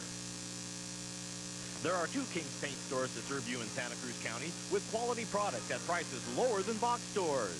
He runs the Soquel store and tries to tell his brother Ron what to do. He never listens to me. Ron doesn't like to talk on TV. You'll find the best paint always at the lowest prices at King's Paint and Paper. They'll compete with anybody. Isn't that right, Ron? King's Paint and Paper, 2 great locations, locally owned for 20 years. Take me back in time, when music was music, and when asked to dance, he held you close. Take me back to Severino's, where the past has a popular new twist. Swing music, it's back and loved by the young and young at heart. Severino's has the best in live swing music with Don McCaslin and Ralston Brown. Share a dance, meet new friends. Severino's has a full bar, and Charlie, well, he's just part of the show. Enjoy a delicious meal that's sure to satisfy and relax on the warm and peaceful patio. Enjoy a little bit of the past tonight at Severino's. A good transportation system, one that can effectively deal with traffic congestion, starts with an efficient transit system. That means clean buses, modern facilities, and more frequent service. At the Regional Transportation Commission, we're partnering with the Metro Transit System to make getting around easier for you. Traffic problems are going to continue. We have to find solutions. Metro is one of those. We have to support it. Each and every day, Metro improves the quality of life for people in Santa Cruz. Metro makes a difference. Welcome back for the second half of the AT&T Game of the Week. Joel Domhoff alongside the commissioner, Pat Lovell. And before we get ready for the second half, we'll recap the first half here. Watsonville was the only score in the game. They lead 6-0. It was an impressive run by the sophomore Sean Benjamin. And Pat, if you could quickly recap what we saw in that first half and what you expect for the second. Well, it looks like finally the Watsonville offense finally got on track there a little bit and found maybe a couple of weaknesses in that Mariner defense and scored. We really haven't had a heck of a lot. It's been pretty much all one-sided, I think, so far with Watsonville, kind of tying up the Mariners' offense. Mariners not being able to do too much, and the Wildcats, moving the ball in offense. So it's been pretty much one-sided for the Wildcats. A game dominated by the Wildcats defense. They're known as the Killer Bees, and we saw why in that first 24 minutes of action. The Aptos offense, which came in averaging 35 points per game and 322 yards per game. We don't have the stats in front of us, but clearly with no points, and they had very few yards to speak of, so the defense has won the battle here thus far. Now, before we get going here for the second half, we need to thank the people who make the AT&T Game of the Week possible, and that, of course, is our sponsors. First of all, thanks to Scarborough Lumber and Building Supplies, and to Whiting's Food on the Boardwalk, to the Spa Fitness Centers, to Cardiff Pest Control, to Seacliff Inn Best Western, and finally, we give thanks to our newest sponsor here on the Game of the Week, and that, of course, is Aldo's Restaurant. So the kickoff is moments away. Joe, go ahead, Pat. The halftime show here was really terrific. Both of the cheerleading squads for the Wildcats and for the Mariners were just terrific, going through their acrobatic action. Those kids, they need a lot of applause because they put a lot of hours in on that, and they do such a terrific job here, and they really need to be applauded for that. Amen. And let me also just reset the situation for those of you who are just joining us. The winner of this game tonight goes to the playoffs. The loser has to sit and wait and bite their fingernails and hope they can get in as an at-large team. So it doesn't get any bigger than this. Win and you're in. And that's what's at stake here, in addition to the rivalry that we've talked about. Again, we tell you this crowd, folks, is huge, spilling out to the sidelines. Standing room only on the end zones there by the fences. So a big crowd has come out tonight, and it's a big game, so why not have a big crowd? Yeah, one thing I like to make note of, too, if the teams tie, we will do the California tiebreaker where they'll go the 10-yard line in. So you never know, that could possibly happen. So if we do have a tiebreaker, we will have an overtime game. Before the kickoff, I know Kirsten Fairchild has spoken to the coaches, and I think, okay, we'll wait for after the kickoff, I am told, to throw it to Kirsten. So getting ready to kick off for Aptos, it's number 5, Eric Eastman. Back deep for Watsonville, it's number 21, Max McCoy, and number 31, Javier Ayala. And we're underway for the second half. Short kick, it bounces in front of, actually that's number 3, Benjamin, and he tries to break free and does. Brings it across the 20. So an impressive run by Benjamin, who was responsible for the only score of the game. The sophomore picked up the kick there from the 12 and got it across the 20. And now we'll go down to Kirsten. Thank you very much, you two. I spoke to both coaches at the half. Aptos coach Bill Garrison was actually happy with his first half play. He did say they put the ball on the ground too much. Look for the Mariners to go to a passing attack, more of a passing attack in the second half. I asked him if the environment was intimidating. He said, no, this is the greatest environment. This is what high school football is all about. Watsonville coach John Tenenbaum not happy with his team's play in the first half, however. He says they were too undisciplined. The offense was sporadic at best. Thought his defense played well, but he's looking for a crisper game here in the second half. Back up to you two. All right, Kirsten, thank you very much. And as you saw at home there, folks, the first play of scrimmage from the Watsonville offense, it was a give to Sean Benjamin, and he got about a yard. So it'll be 2nd and 9. Ball at the 24 of Watsonville. We're just underway here, third quarter. And Aptos needs to make an early stop here, Pat, to get their offense on the field. Yeah, the Mariners, you know, they're pretty tough on defense, too, up there in the middle. You know, you can't run inside on them. I think you need to get outside. Lenny hands to McCoy. He's got room. Hits the hole quickly and gets across the 30 to about the 33. Real close to a first down, but an impressive run nonetheless for McCoy. A couple of players that we made note of here who we didn't have their numbers. Number 22, Andrew Ortega is number 22 for the Mariners, and number 75 is Robert Oberst for the Mariners. Oberst is a 6'4", 245-pound junior, and I think that Ortega might be a sophomore up from the junior varsity team. And Oberst, the man who blocked that PAT after the Watsonville touchdown, so his play could be huge as this game develops. Lenny gives to McCoy once again. He tries the right side and brings it across the 35 to the 36. That was a 3rd and 1 play, so first down Watsonville across the 35. Yeah, they're getting a little bit outside on that play now, and I think that's where they have to run it. Aptos seems to be, you know, pretty tough, is about the same as Watsonville up front, but they get outside on them. That's where they may have to attack them. And McCoy, you'll recall, took a big hit in the first half, so we're glad to see that he's back in there. We saw some big hits on both sides of the ball in that first half, befitting this rivalry and befitting the closeness of these two teams. Shift is on. Lenny puts a man in motion and gives it to him. That's Ayala. And helmet comes off that time of one of the Watsonville linemen, and meanwhile Ayala was thrown down for little to no gain. It'll be 2nd and 10. Yeah, number 71, Daniel Cordova lost his helmet in that play. Daniel's a 6', 230-pound senior for the Wildcats.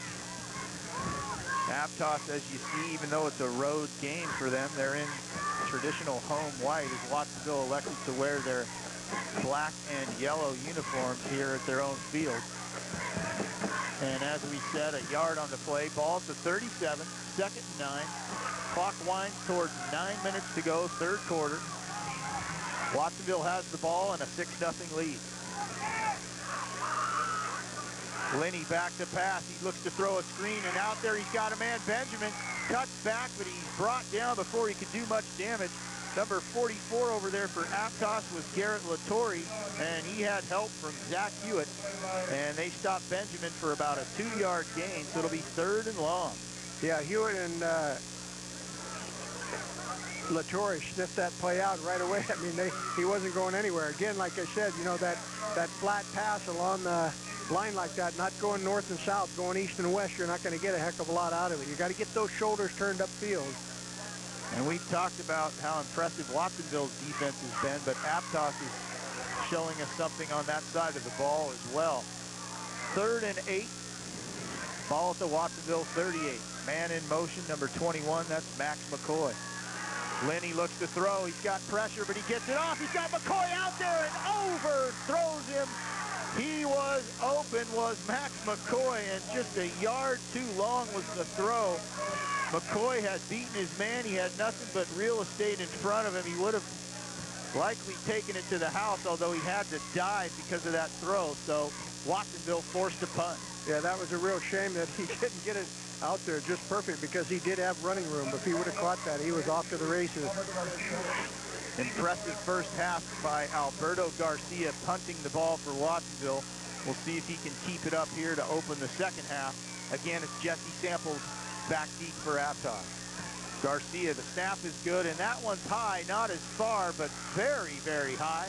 Almost hits one of his players, takes an Aptos bounce, finally down at the 45. So the Mariners, they did their job. They got the offense onto the field, and they did it in good field position, too. So their first possession of the second half, they'll look to cut into this 6-0 deficit. John Feiss picked that ball up for the Wildcats that time. John is a 5'10", 200-pound senior inside linebacker for the Wildcats, and good thing he got it when he did, because it looked like it was going to keep on going back toward their own goal line. They're going to mark it down at the 44, so Aptos takes over. Dustin Weber, the man under center. Give it to Jesse Samples on the sweep. He's got room, cuts it back across midfield, inside Watsonville territory to the 48. An 8-yard gain on first down. It'll be second and short. Nice run there by Samples, and I think this is also a play that, maybe the Mariners need to do, is to get outside a little bit more, because, Watsonville is so tough up front. They haven't been getting much yardage there, so if they can get around that corner a little bit, like he did then, he had his numbers going north to south, and, he's got a good chance. Pat, as I'm looking at your stat sheet here, Watsonville's defense, it's rushing or passing. They don't give it up on either side, so it's tough for Aptos to find a crack in this defense. Weber keeps it. No, he gives to the misdirection that time. He fooled me there. And Wagner got the ball that time. He's just short of the first down, so it'll be third and short. Yeah, they've got that misdirection going. It looked like he handed it to the motion man, and then he ended up pulling the ball back in and handing it off to the fullback, number 34, Wagner. Wagner, a big man. He's in the top 10 in rushing leaders in the league. But he, along with Stevens, have not seen much daylight here today against this Wildcats defense. 3rd and 1, ball at the 47. Give us to the sweep man. That's number 22, Ortega. And he is thrown down for a loss. Another impressive play from the Watsonville defense. So it'll be 4th and short. Boy, they just can't get it sometimes around that corner. It looked like he had plenty of running room that time, and Watsonville is so quick on defense, they shut that down. So after an impressive 8-yard run, put the ball at the Watsonville 47, they had 2nd and short, 3rd and short. Now you look up there, it's 4th and short, and they're forced to punt. High snap handled by Marino, and he gets off an impressive kick as well. Punt fair caught that time by Javier Ayala. So a nice job by Marino to handle the high snap and get off a good kick as well. So Watsonville will have its 2nd possession of the half, leading 6-0, deep in their own territory. I think what the Mariners were trying to do on that last play, Joel, is they lined up real quick for that, in that punt formation, to try and catch Watsonville off guard with people still on the field, and they got it off real quick, but Watsonville had everybody off, so it wasn't a problem. Ball marked down at the 13 of Watsonville. Lenny gives to the up back. That's number 33 that time, Milzark.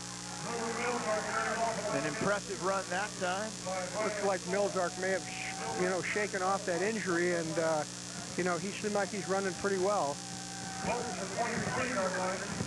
They got about 9 yards on that play, so an impressive run by Milzark sets up a 2nd and 1. Clock winds towards 5 minutes to go, 3rd quarter. Lenny gives to the up back again. It's Milzark across the 30 to the 31. It'll be a 1st down, Watsonville. He could keep having that great success with him. They'll just keep slamming him up inside there, I think. Might be, the Mariners might be tiring in there a little bit, And Pat, the key to an offense like this is being able to carry out those ball fakes, and Jake Lenny has been impressive doing that. Yeah, he's handled the ball well tonight. Fresh set of downs for the home team. It's 1st and 10, ball at their own 31. Give this time to McCoy, left side. He's got room. Gets across the 35, fights his way to about the 38. It's going to be 2nd and short. The 2 linebackers inside there for the Mariners. Number 42, Zach Hewitt, a 6', 200-pound junior, and Garrett Latore, number 44, 6'2", 200-pound junior also. Those two guys are playing tough up inside there. There was a nice tackle made on that last play by both of them. And you've seen them cover on other plays. They've been doing a real good job. 2nd and 4, we'll call it. Ball at the 37. Lenny has split backs behind him. Give us to the outback. That's Millsark once again, and he's going to have first down yardage. So keep moving the chains for Watsonville. It's another first down. Close to, it actually is on the 45-yard line, so it didn't look impressive running. Yeah, it didn't look like the Mariners were really set when they ran the ball. They were still trying to pick up their keys and weren't set, and all of a sudden here comes Watsonville right at them. So, you know, they better be ready to go at all times up there. Substitutions galore for Watsonville as McCoy comes in with the play. And Jake Lenny has all sorts of options at his disposal here. He's got split back, and we've got a timeout called by the referee. I believe number 8, Dustin Weber for Aptos. Not sure if he has an equipment problem or perhaps some blood, but he's been forced to leave the game, so momentary stoppage of play here. Yeah, it must have been some kind of equipment situation, I think, Joel. They're working on him over there on the sideline. There's a picture of that great Watsonville band there. They've been keeping us busy here tonight with that good music. 1st and 10 now, back to action. Lenny gives. Again, it's Millsark. He's got room across midfield inside the 46 of Aptos. So another impressive first down run. It'll be 2nd short once again. Yeah, he broke that nice. He started inside, broke to the outside, and he had, you know, running room out there. And like you said, he almost got another first down for the Wildcats. They'll give him 8. They'll say he stepped out at the 47. So 8 more yards for Millsark, averaging 8.3 yards per carry on the season. So that was just an average play for him. 2nd and 2, Lenny under center. Gives to number 3. That's the man who scored, Benjamin. And he's real close to a first down. We'll see where they spot it. Yeah, it looked like he had it and then looked like he got knocked back. Looks like he's right on the line. And they are going to say it's 3rd and short, so. Boy, they are close. I don't think it could be much closer. We'll see what they've got drawn up here. 3rd and 1, ball on the 45 and a half of Aptos. They need to get to the 45. Lenny on the keeper, and he'll get it easily. Bull rushes his way across the left side inside the 45. So yet another first down as Watsonville grinds its way through this drive, and they're eating up a huge chunk of time here. We're inside 3 minutes to go already in the 3rd quarter. So even if they don't score, Pat, they're doing something else by eating away at the clock. Yeah, they certainly are. They're certainly eating up that clock with those short runs. You know, if you can get 3 or 4 yards every down, I mean, you know, you can keep that ball forever. Ball at the 43 of Aptos. Watsonville, this drive started on their own 13, so impressive to this point. And as I said, the clock winds towards 2:20 to go. Lenny's going to throw this time on first down. He goes deep. He's got a man out there. Ayala overthrows him. And again, he was open, Pat. No one within 5 yards of him. Just a bit too long each time from Lenny. Yeah, I thought that the referee was a defensive back for Aptos. You know, he was a former Aptos player, the referee, but you know, he could have caught that ball and probably gone for 6 himself. Yeah, he was the closest one to. Yeah, there was no. Ayala. I'd say more like 10 yards. He was in front of it. Too bad they're not. Lenny's not connecting on those. Well, that's what that run will set up on first down. They went to the air. Now they go back to the ground, and again, it's McCoy right side, tripped up. may have even hit his own player's leg.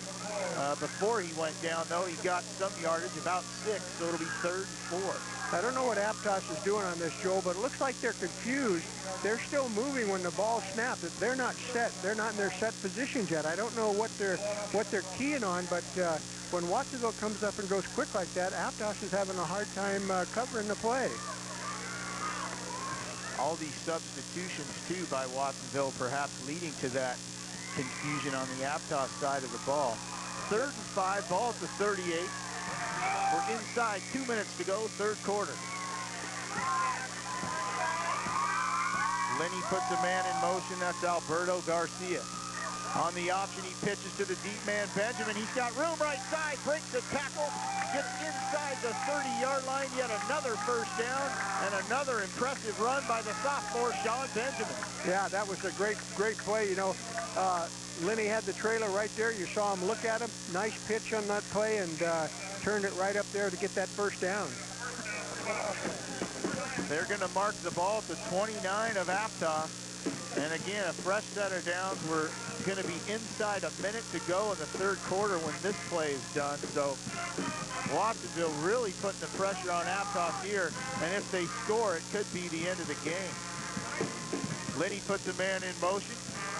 Gives to the up back, that's number 33, Milzark. He's got room outside, breaks the tackle, finally forced out of bounds inside the 10-yard line.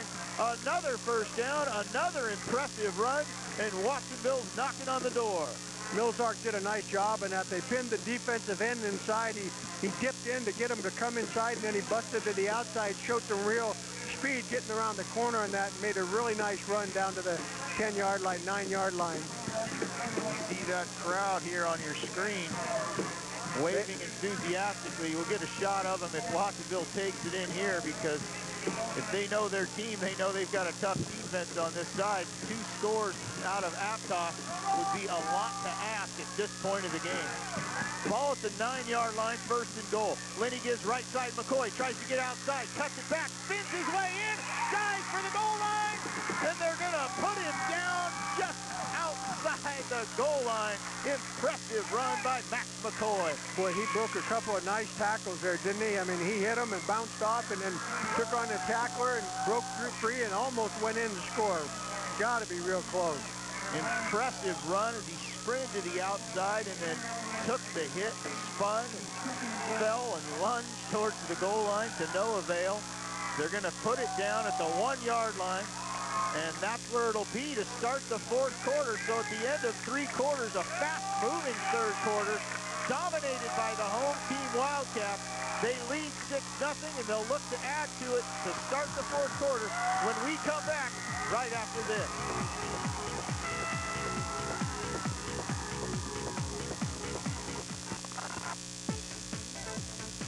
17th season of the Game of the Week is brought to you by AT&T Broadband and KRUZ Channel 4 Sports. Hey, check this out.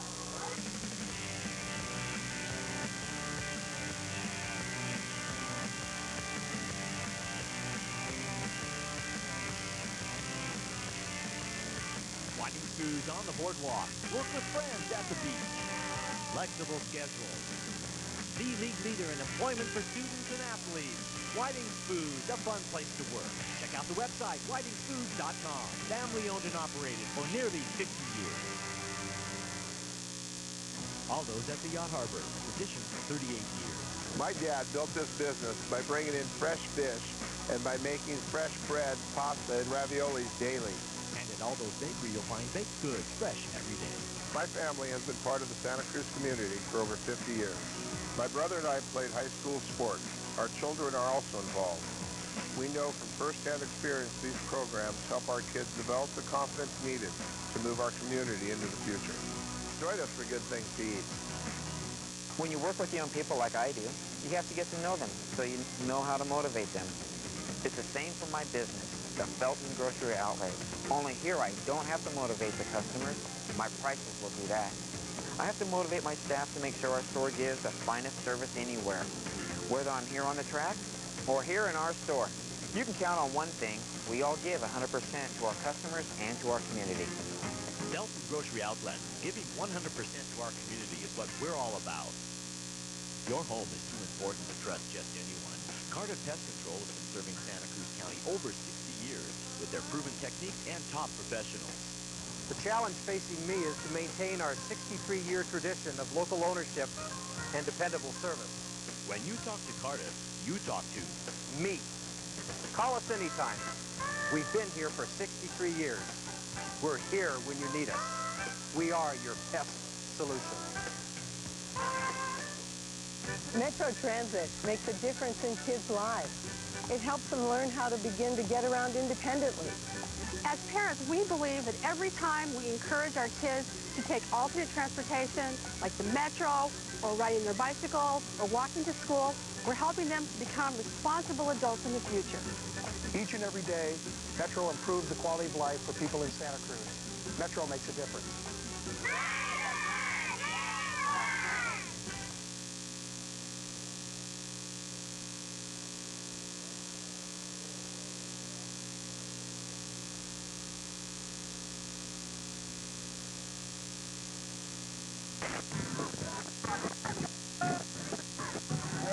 High School on the AT&T game of the week.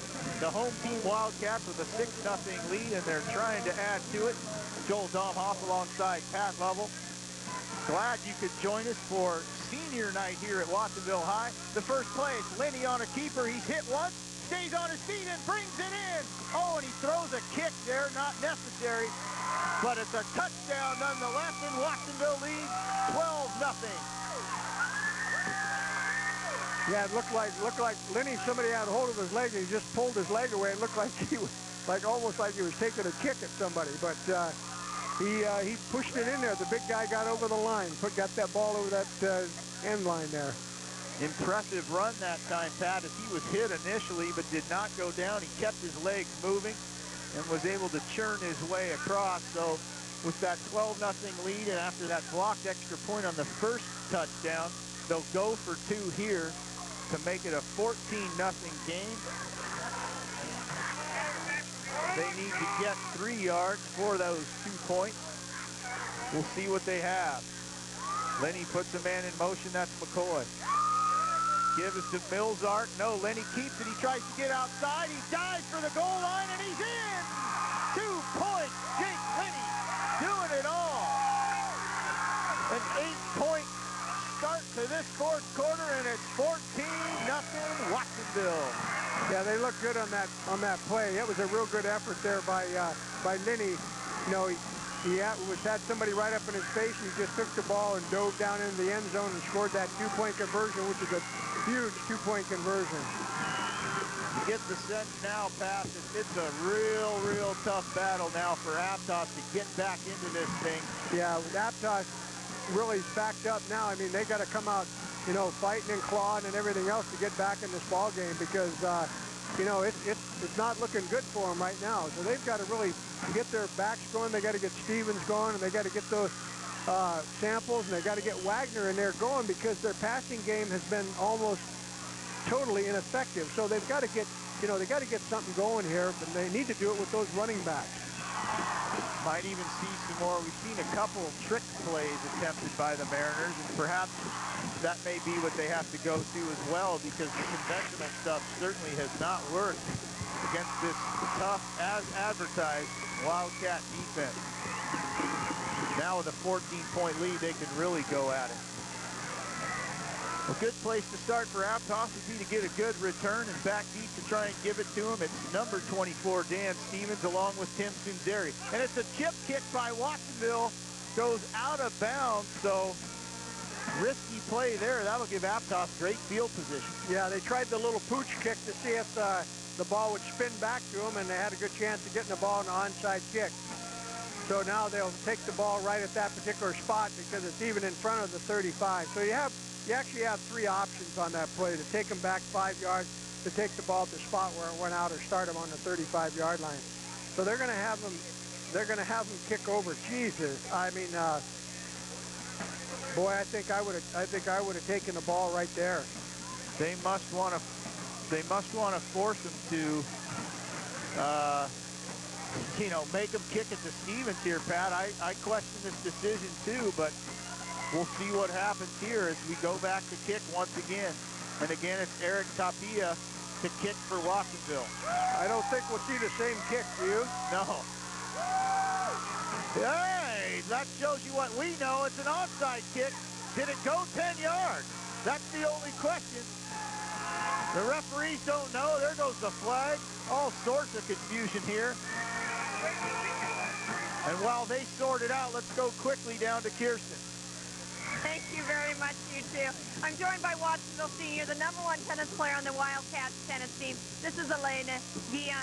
Elena, you've had such a successful season, and so did the Wildcats. Tell us a little bit about it. Oh, it was a great season. We had really tough matches that everybody tried really hard, and we have to thank our coach who worked with us even during the summer to help prepare us. That's Tony Navarro, right? Tell us what makes him a special coach. Well, Tony always gives us advice, even when we have bad attitudes, which I'm known for. And he's always there, and he spends time with us. He's a friend. That's great. Now, I talked to the ticket holders. They said 4,000 people are here. It's packed on the Watsonville side. I know you couldn't find a seat. Tell us where you're standing and what you think of all this. Oh, well, I'm standing over on the sidelines because everybody's here to support the Wildcats. It's great. Thank you very much, Elena. Back up to you, too. All right, Kirsten, thank you very much. And 4,000 people, Pat. You said 3,000. Yeah, that's terrific. It's terrific. I hope that Button sends me the money for the football officials sooner than he did last time. That last play, what happened, we had fair catch interference on that by Watsonville. They touched the ball before it went 10 yards. And so now they're kicking off. They're all the way back on the kicking off in their own 20-yard line. So Aptos will pooch this one? Yeah, I don't think they'll pooch this one. He'll probably try and kick it away. We'll see what happens. He does indeed kick it away, and Stevens is there for it. Takes it at his own 30, and he's got room. 40, 45, stays on his feet. So great field position for Aptos after all of that chicanery by Watsonville. Aptos will have great field position. You know, they should have taken the ball in the first one. They're almost back to the same spot they were before, you know. But they had everybody in the hive on top of that one, didn't they? Yeah, they could have saved Stevens some punishment there. Yeah, they could have. A gamble they were willing to take, though, because their offense hasn't done much to this point. So they figured let Stevens do it on the special team. So it's our first look at Kyle Vander Zanden in the second half, which shows you the dominance of the Aptos offense. Give us to Stevens on a sweep. He goes across the 45, 50, inside Watsonville territory. Nice first down gain for Dan Stevens. If you watch Stevens run, he is really a fluid type runner. You know, if he can get out in the open, he can really turn on the afterburners and go, but he just hasn't been able to break anything and get anything real solid there. But he's such a smooth looking runner. He's really terrific. Big guys up front there, as you see, number 65 for Aptos. That's Juan Becerra, and he's joined on that line by Erasmo Diaz. Those are the two that Coach Garrison really looks to open holes for Stevens and Wagner and company. 2nd and 4 now, ball at the 49. Give it to the up back. That's Wagner. He falls forward towards the 45. They're going to put him down at about the 47, so it'll be 3rd and short. On that play, number 5, Andreas Mendoza, 5'8", 175-pound senior. He started a blitz about 15 yards back, and he ran through and picked up the quarterback after he made his fake. I mean, that guy came from nowhere all the way into the backfield and grabbed a hold of the quarterback, of course, who did not have the ball. Big play here now for Aptos as we wind towards 10 and a half to go here in the game. They trail by 14. 3rd and 2 at the Watsonville 47. Vander Zanden was split back behind him, Stevens and Wagner. Man in motion, Ortega, and it's a give to Ortega right side, and they stiff it out. Huge play on the defensive side of the ball. I saw Max McCoy and Nate Kasunich, and they had help as well. Big play for the Watsonville defense. Yeah, Kasunich, they couldn't block him at all. He just shed the blocker in that particular play, and he was right on top of it. I mean, there was no running room there whatsoever. So 3rd and 2 becomes 4th and 5. And it appears as if Bill Garrison will punt it away here. So big play that time for Watsonville's defense. Back deep to punt at Sambles. Perhaps we'll see a fake. Who knows? High snap, and it is a fake. He's looking to throw. He's got a man out there wide open. Cutting back, but he's not going to have enough. That was Brian Stahl on the reception. But the Watsonville special teams recovered off that trick play and held him. So they'll take over and down close to midfield. I think they thought they could catch him napping on that particular play, but Watsonville sniffed it out real well, you know, and the ball was thrown behind the line because we had all kinds of linemen downfield and stuff that would have been, you know, ineligible downfield, but they threw it to the right spot at the right time, but it just didn't materialize for them. That shows you the speed of the Watsonville defense that time. And Stahl had room initially. When Samples first threw him the ball, it appeared as if he could have run forever, but before he knew it, he was covered. Watsonville ball, first down, first play. It's up the middle to Millsark, and a huge gain across the 40 to about the 35.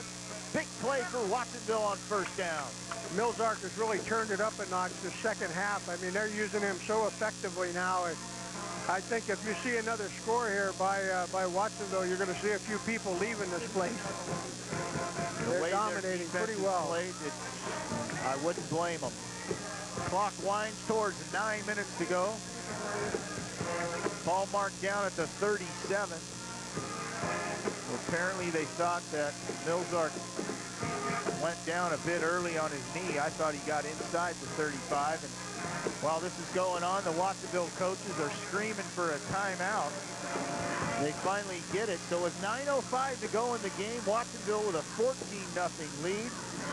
They have the ball on the Aptos 37.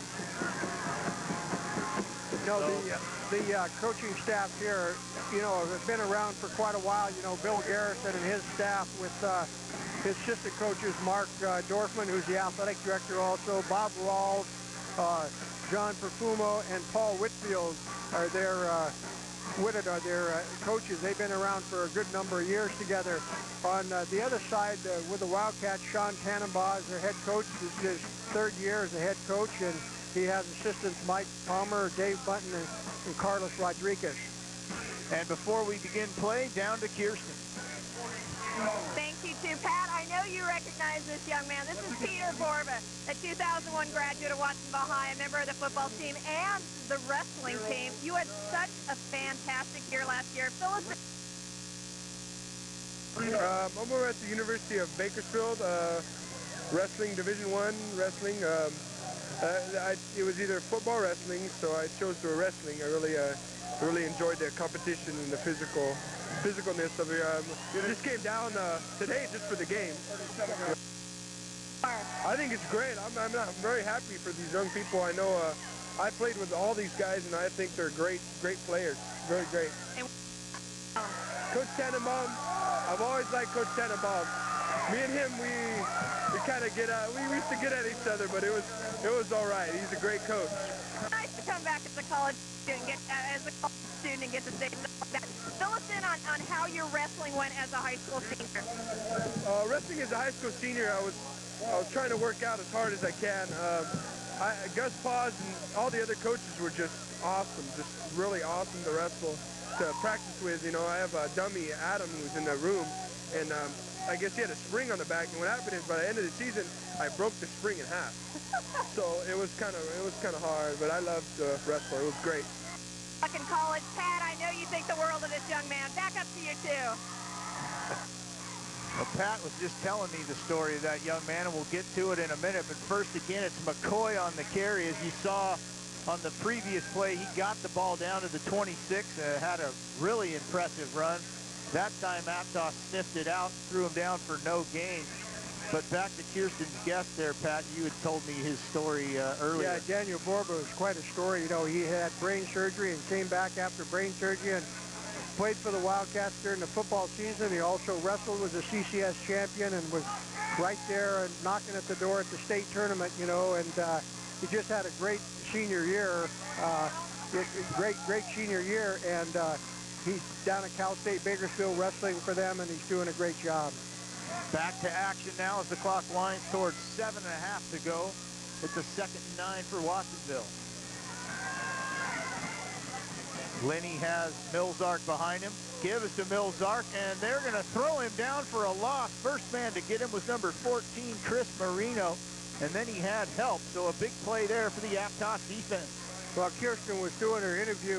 There was another nice run there by Max McCoy. I mean, he's a little guy, you know, 5'9", 155, but he is one tough customer. He took a couple of really good hits, and he just kept churning upfield. He's been a real spark plug for the Wildcats all night tonight.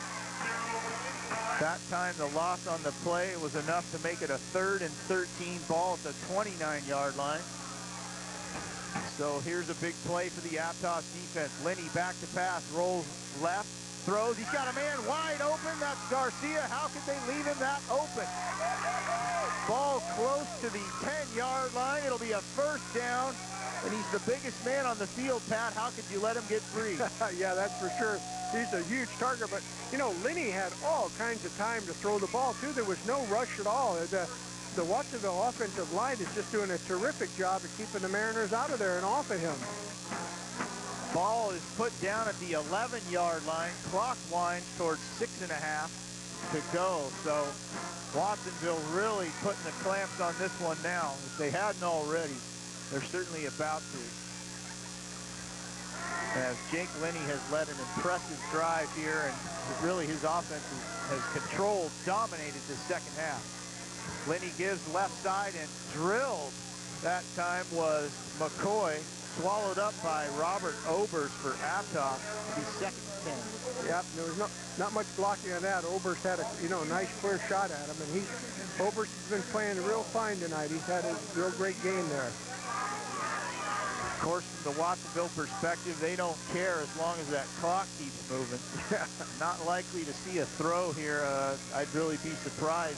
We're now inside 6 minutes and counting, and they're going to use every second they can really to put this one on ice. 2nd and 12, ball at the 13. Lenny gives to McCoy again, left side, bursts his way through. Inside the 5-yard line, impressive blocking that time as there was a big hole and McCoy hit it quickly. He hit Dan Stevens on that play and just took him backwards on it. You know, he is such a tough little runner. He gets his head down in there and he just slams into those people. We'll see where they mark it. It'll be a 3rd down upcoming for Watsonville.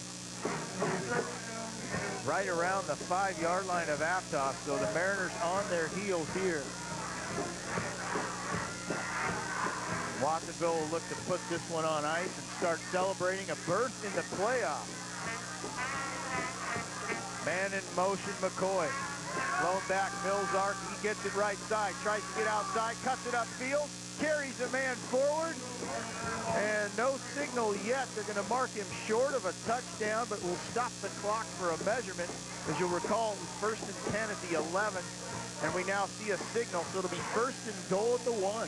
Boy, I tell you, now they're really putting putting Aptos in trouble right here. If they go in and score here, we have an official's timeout right now. One of the players got hurt. A couple of the players are carrying him off the field. It's Milzark. Geez, I hope he didn't hurt that knee again, because if he doesn't play in the playoffs, that could really hurt Watsonville's chances. But they got him off the field right away, and hopefully it's not that same knee again. That would be a huge blow, and it would be tough to see because Milzark, a senior, has really played a whale of a game tonight. He's had a great season.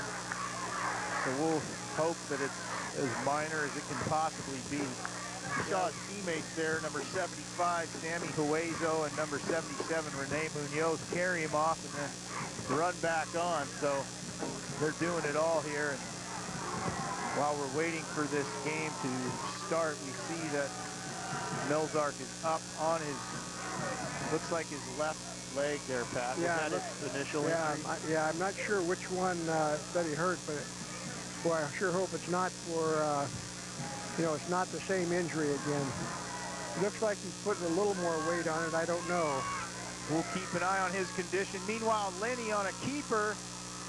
No signal yet except from his teammates. And now they do say touchdown! Watsonville. Jake Lenny has done it again.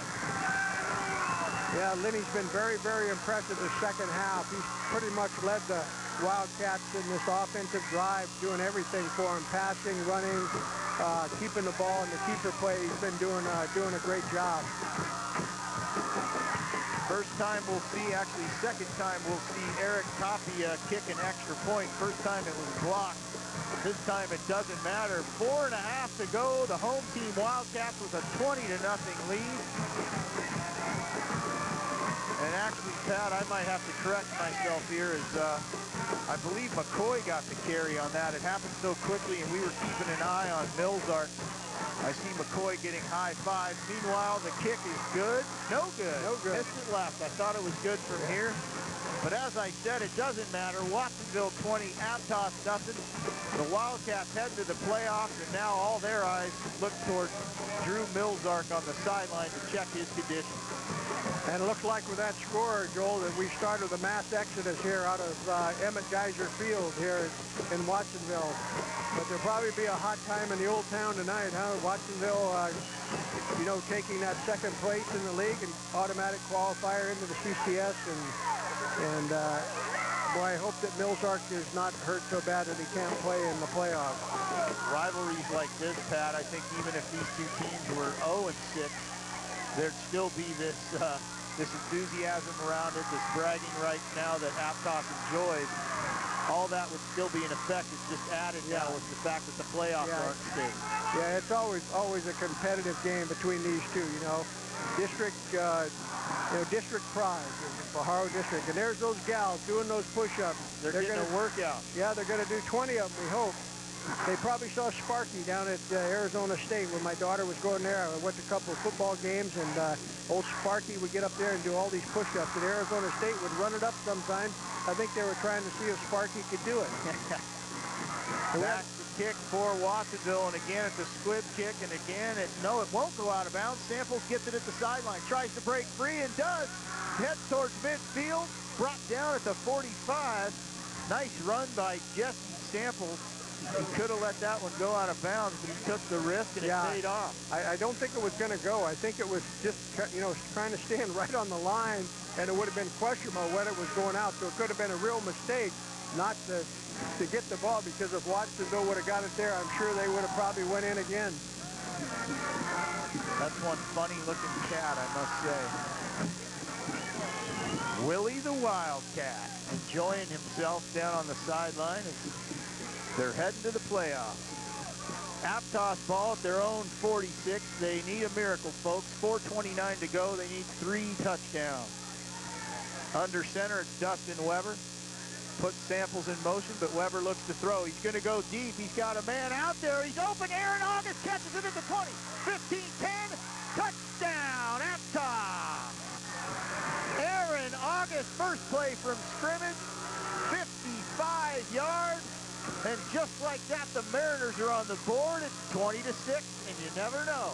Yep, you sure don't. It's not over until it's over, you know. So that's what happens. You know, you let up a little bit, and here they come right back. And he was wide open on that play. I don't know what happened to the coverage. If Sean Tannenbaugh had substituted it all, you know, might have some fresh people in there. I'm not sure. But anyway, that was a nice play, beautiful pass. So we know now that the Mariners can throw the ball. Very impressive pass by Weber. Hit him in stride. August did not have to break stride at all. It just fell into his hand. Perfect execution for Aptos. PAT now is up, and it is good. So Aptos now trails 20-7, and before they do what we think will be an onside kick, let's go down to Kirsten Fairchild. Kirsten? Thank you, too. I'm joined by Melanie Young, a senior for Aptos High. This young lady involved with so many clubs, involved in ASB, member of the track team, a pole vaulter, but what she's known for is her soccer. She's a 4-year varsity member, was a captain her freshman, sophomore years. Aptos did so well last year in soccer. I understand you returned the bulk of your team. Tell me a little bit about how you expect the season to go. Well, each year our program keeps expanding, and for the past couple of years we just got a new coach, Ashley Edgar.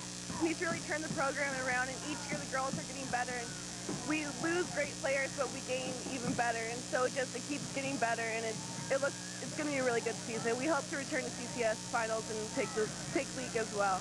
Now, you've been over on the other side of the field. Tell us what the mood's been like. I know you just scored right now, but before then and maybe now, what's it like over there? Well, my friends and I still cheer because Aptos will still always be like our #1 team, but it's a little shocking because we didn't know the score would be so, such a difference. But I've been to almost all the Aptos games, and these guys have an incredible work ethic. They work so hard, and they're such a good team. And one of the things I really respect that they do is they have the best sportsmanship I've seen in the league. Some schools are so negative and just really rude, but Aptos always keeps faith, and they always have really good sportsmanship, and that's something I really like to see. And I think they'll keep doing better. They're a great team, and I wish them all the luck. Well, thank you very much, Melanie, and good luck to you. Thank you. Back up to you, too.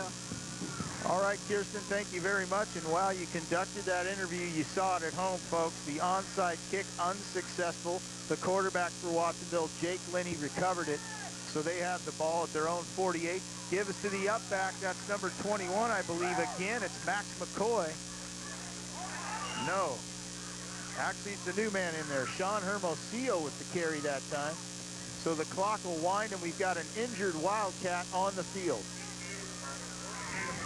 I can't tell what his number is out there, Joel, but he looks like he's in some pain out there. I don't think they're going to move him too quick. He was flat on his face there, kicking his leg, and I don't know what happened, but they'll get it sorted out here in a second. I see Milzark is still sitting down here on the bench. He's got his leg up. They've got ice on his, I think it's his knee. Got ice on his knee, so I hope these things aren't serious at all that are going on right now. Tony Estrada, the man down for Watsonville. So they're looking at his right leg. Hopefully it's not serious. He's another one of these seniors that have been honored here tonight on senior night. Big offensive lineman. He's been a key to this game for Watsonville, opening those holes, allowing them to run this clock down. We have 4:13 to go. Watsonville leads 20-7. And you can see his teammates concerned right now. They've already had their star running back, Drew Milzark, helped off the field with a leg injury. And now we see Estrada, the big lineman, struggling. So, yeah, this a real nice thing that they did here tonight to honor the seniors here at Watsonville, where they brought their parents out of their stands, and they gave each one of the players, the senior players, flowers to give to their, people there. So anyway, that was a real nice thing that they did here tonight for the parents and for the seniors, recognizing the seniors.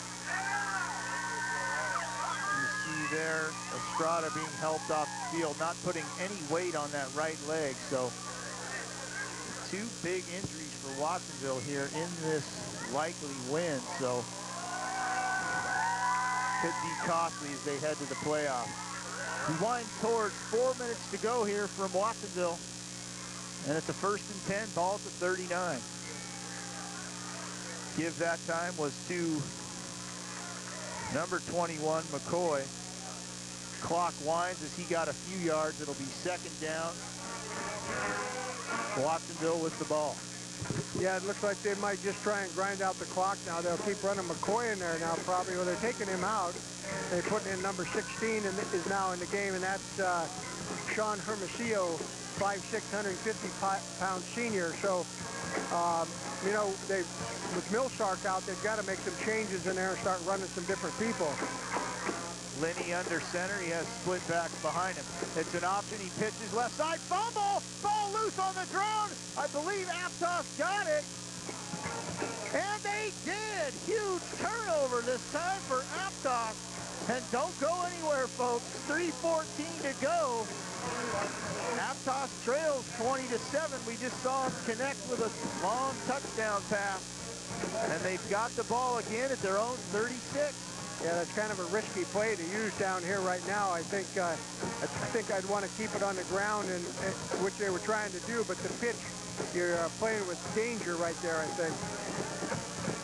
Didn't see who got it for Aptos. They swarmed on the ball, but it wasn't out there long before one of the Mariners gobbled it up. And Vander's in and under center. I don't know. Weber just had a nice pass. That quarterback rotation, we'll see what they do. Penalty before they can get a playoff. Yeah, we had movement in the Aptos line. They had a legal procedure somebody jumped just a little bit before. I see number 77, the big tackle here for Watsonville, Rene Munoz, 5'9", 230-pound senior, is also limping. He's got his leg, his right ankle is heavily taped. So Watsonville has got some key injuries here tonight. They're backed up 5 yards. Ball at the 31 now of Aptos. First and 15. 3:13 to go. And again, it's Kyle Vanderzanden under center for the Mariners. He's got Wagner behind him. Puts Stevens in motion. Fakes to Stevens and keeps it. Looks to pass. He's under pressure now. He plants, but tucks it under and pays the price. Big hit that time by number 90, Edgar Zuniga of Watsonville, and a huge loss that time for the Aptos offense. He had held onto that just a little too long. I thought he was going to throw it short. He had two guys standing here about 10 yards from him looking back at him, and he looked at him, and then he tried to change direction again, and boy, he took a shot from number 90 that time. It doesn't matter what it is, Pat. If it's free, they'll go for it, as you see there on our screen. They're throwing out Wildcat footballs here, getting this crowd into it. They don't need much incentive, though. They've been loud throughout, and their team has been impressive. Weber now in to throw, and he's sacked. That time by Alberto Garcia, his second sack of the night.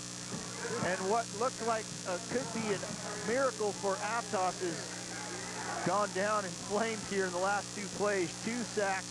It's now 3rd and a bunch. They're going the wrong way with 2 minutes to go. Yeah, it looked like Weber saw somebody open. He pumped the ball, and then he pulled up again and started to go. And when he did, it gave the defense time to react, and they buried him back there.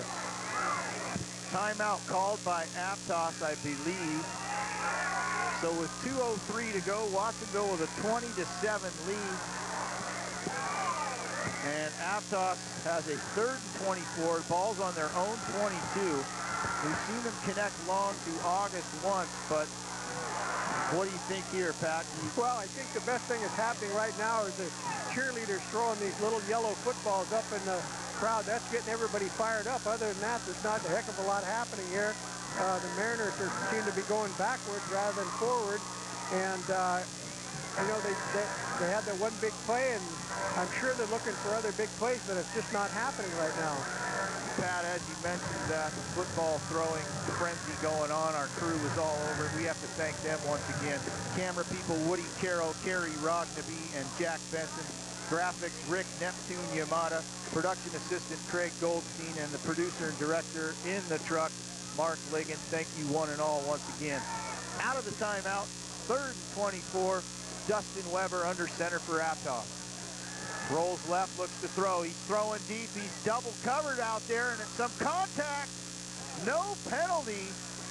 Number 4, Jesse Oler, was definitely hit before the ball got there, but the officials chose to look the other way. Yeah, we're a long ways away. You know, it'd be tough to make that call from here, but it makes you wonder sometimes, doesn't it? I mean, he would have been right on the first down marker. I mean, they've got 4th down now, and what have they got? About 20, about 45 or 40 yards to go? No, about 25. 4th and 24. Yeah, 4th and 24. So they're backed up there quite a ways. I also would like to thank the people here at Watsonville High School for their hospitality tonight. John Pingali has been terrific.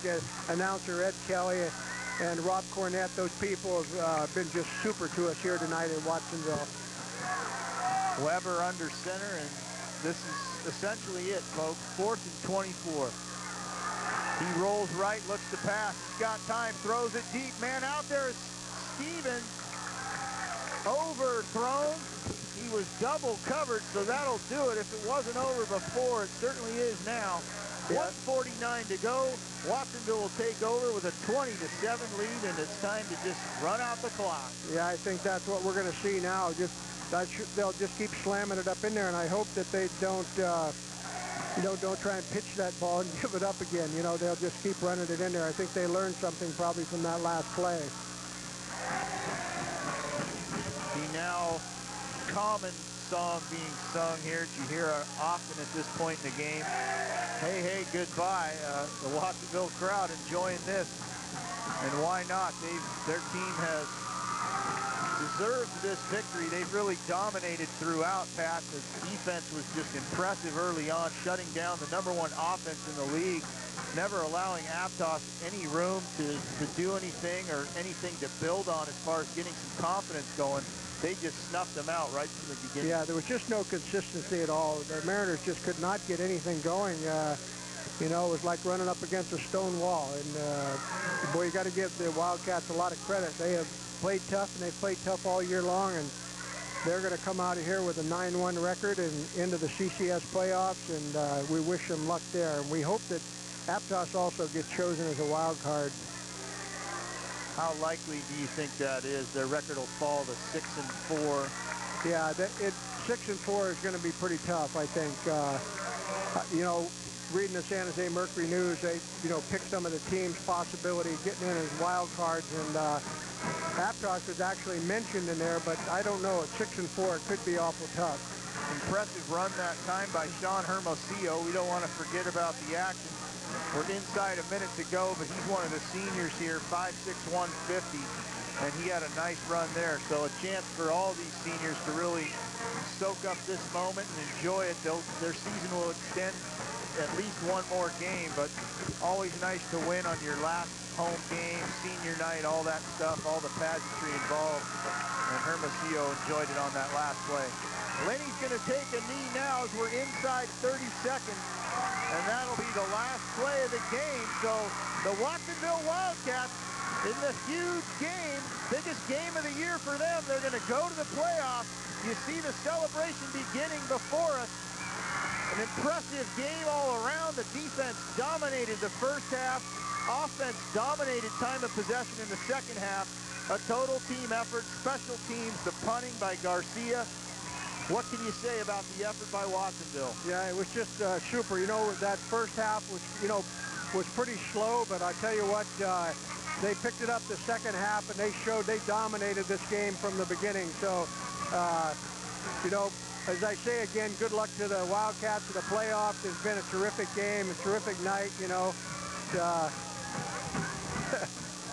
They're going out here to throw the water on somebody, one of the Watsonville players, and they looked for everybody, and they finally found somebody and doused him with water. I thought at first it was the trainer, but it's Carlos Rodriguez, one of the assistant coaches. So big win here tonight for Sean Tannenbaugh and his staff, and it's just been a great night of football.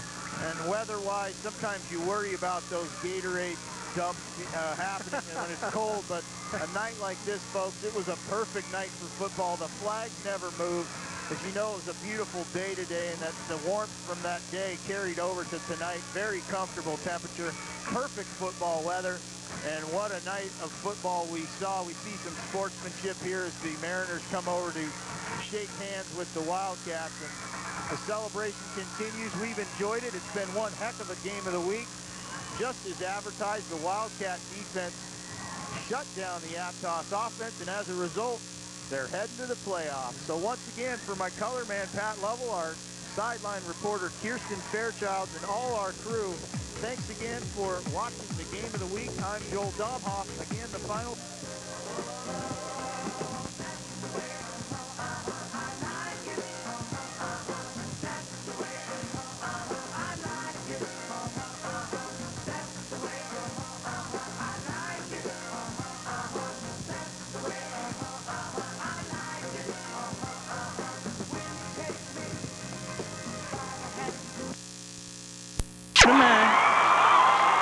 Michael called me on the phone.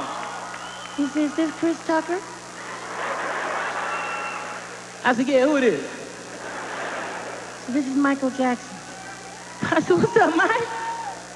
He said, "I just want to call you and tell you I've seen your movie Rush Hour 2, and you're kicking with the wrong leg. Stop making me look bad." I'm so happy to be here tonight because I get the privilege of bringing up a man that I grew up on, that I imitate. You see me imitating. This is the man, the greatest entertainer to ever live.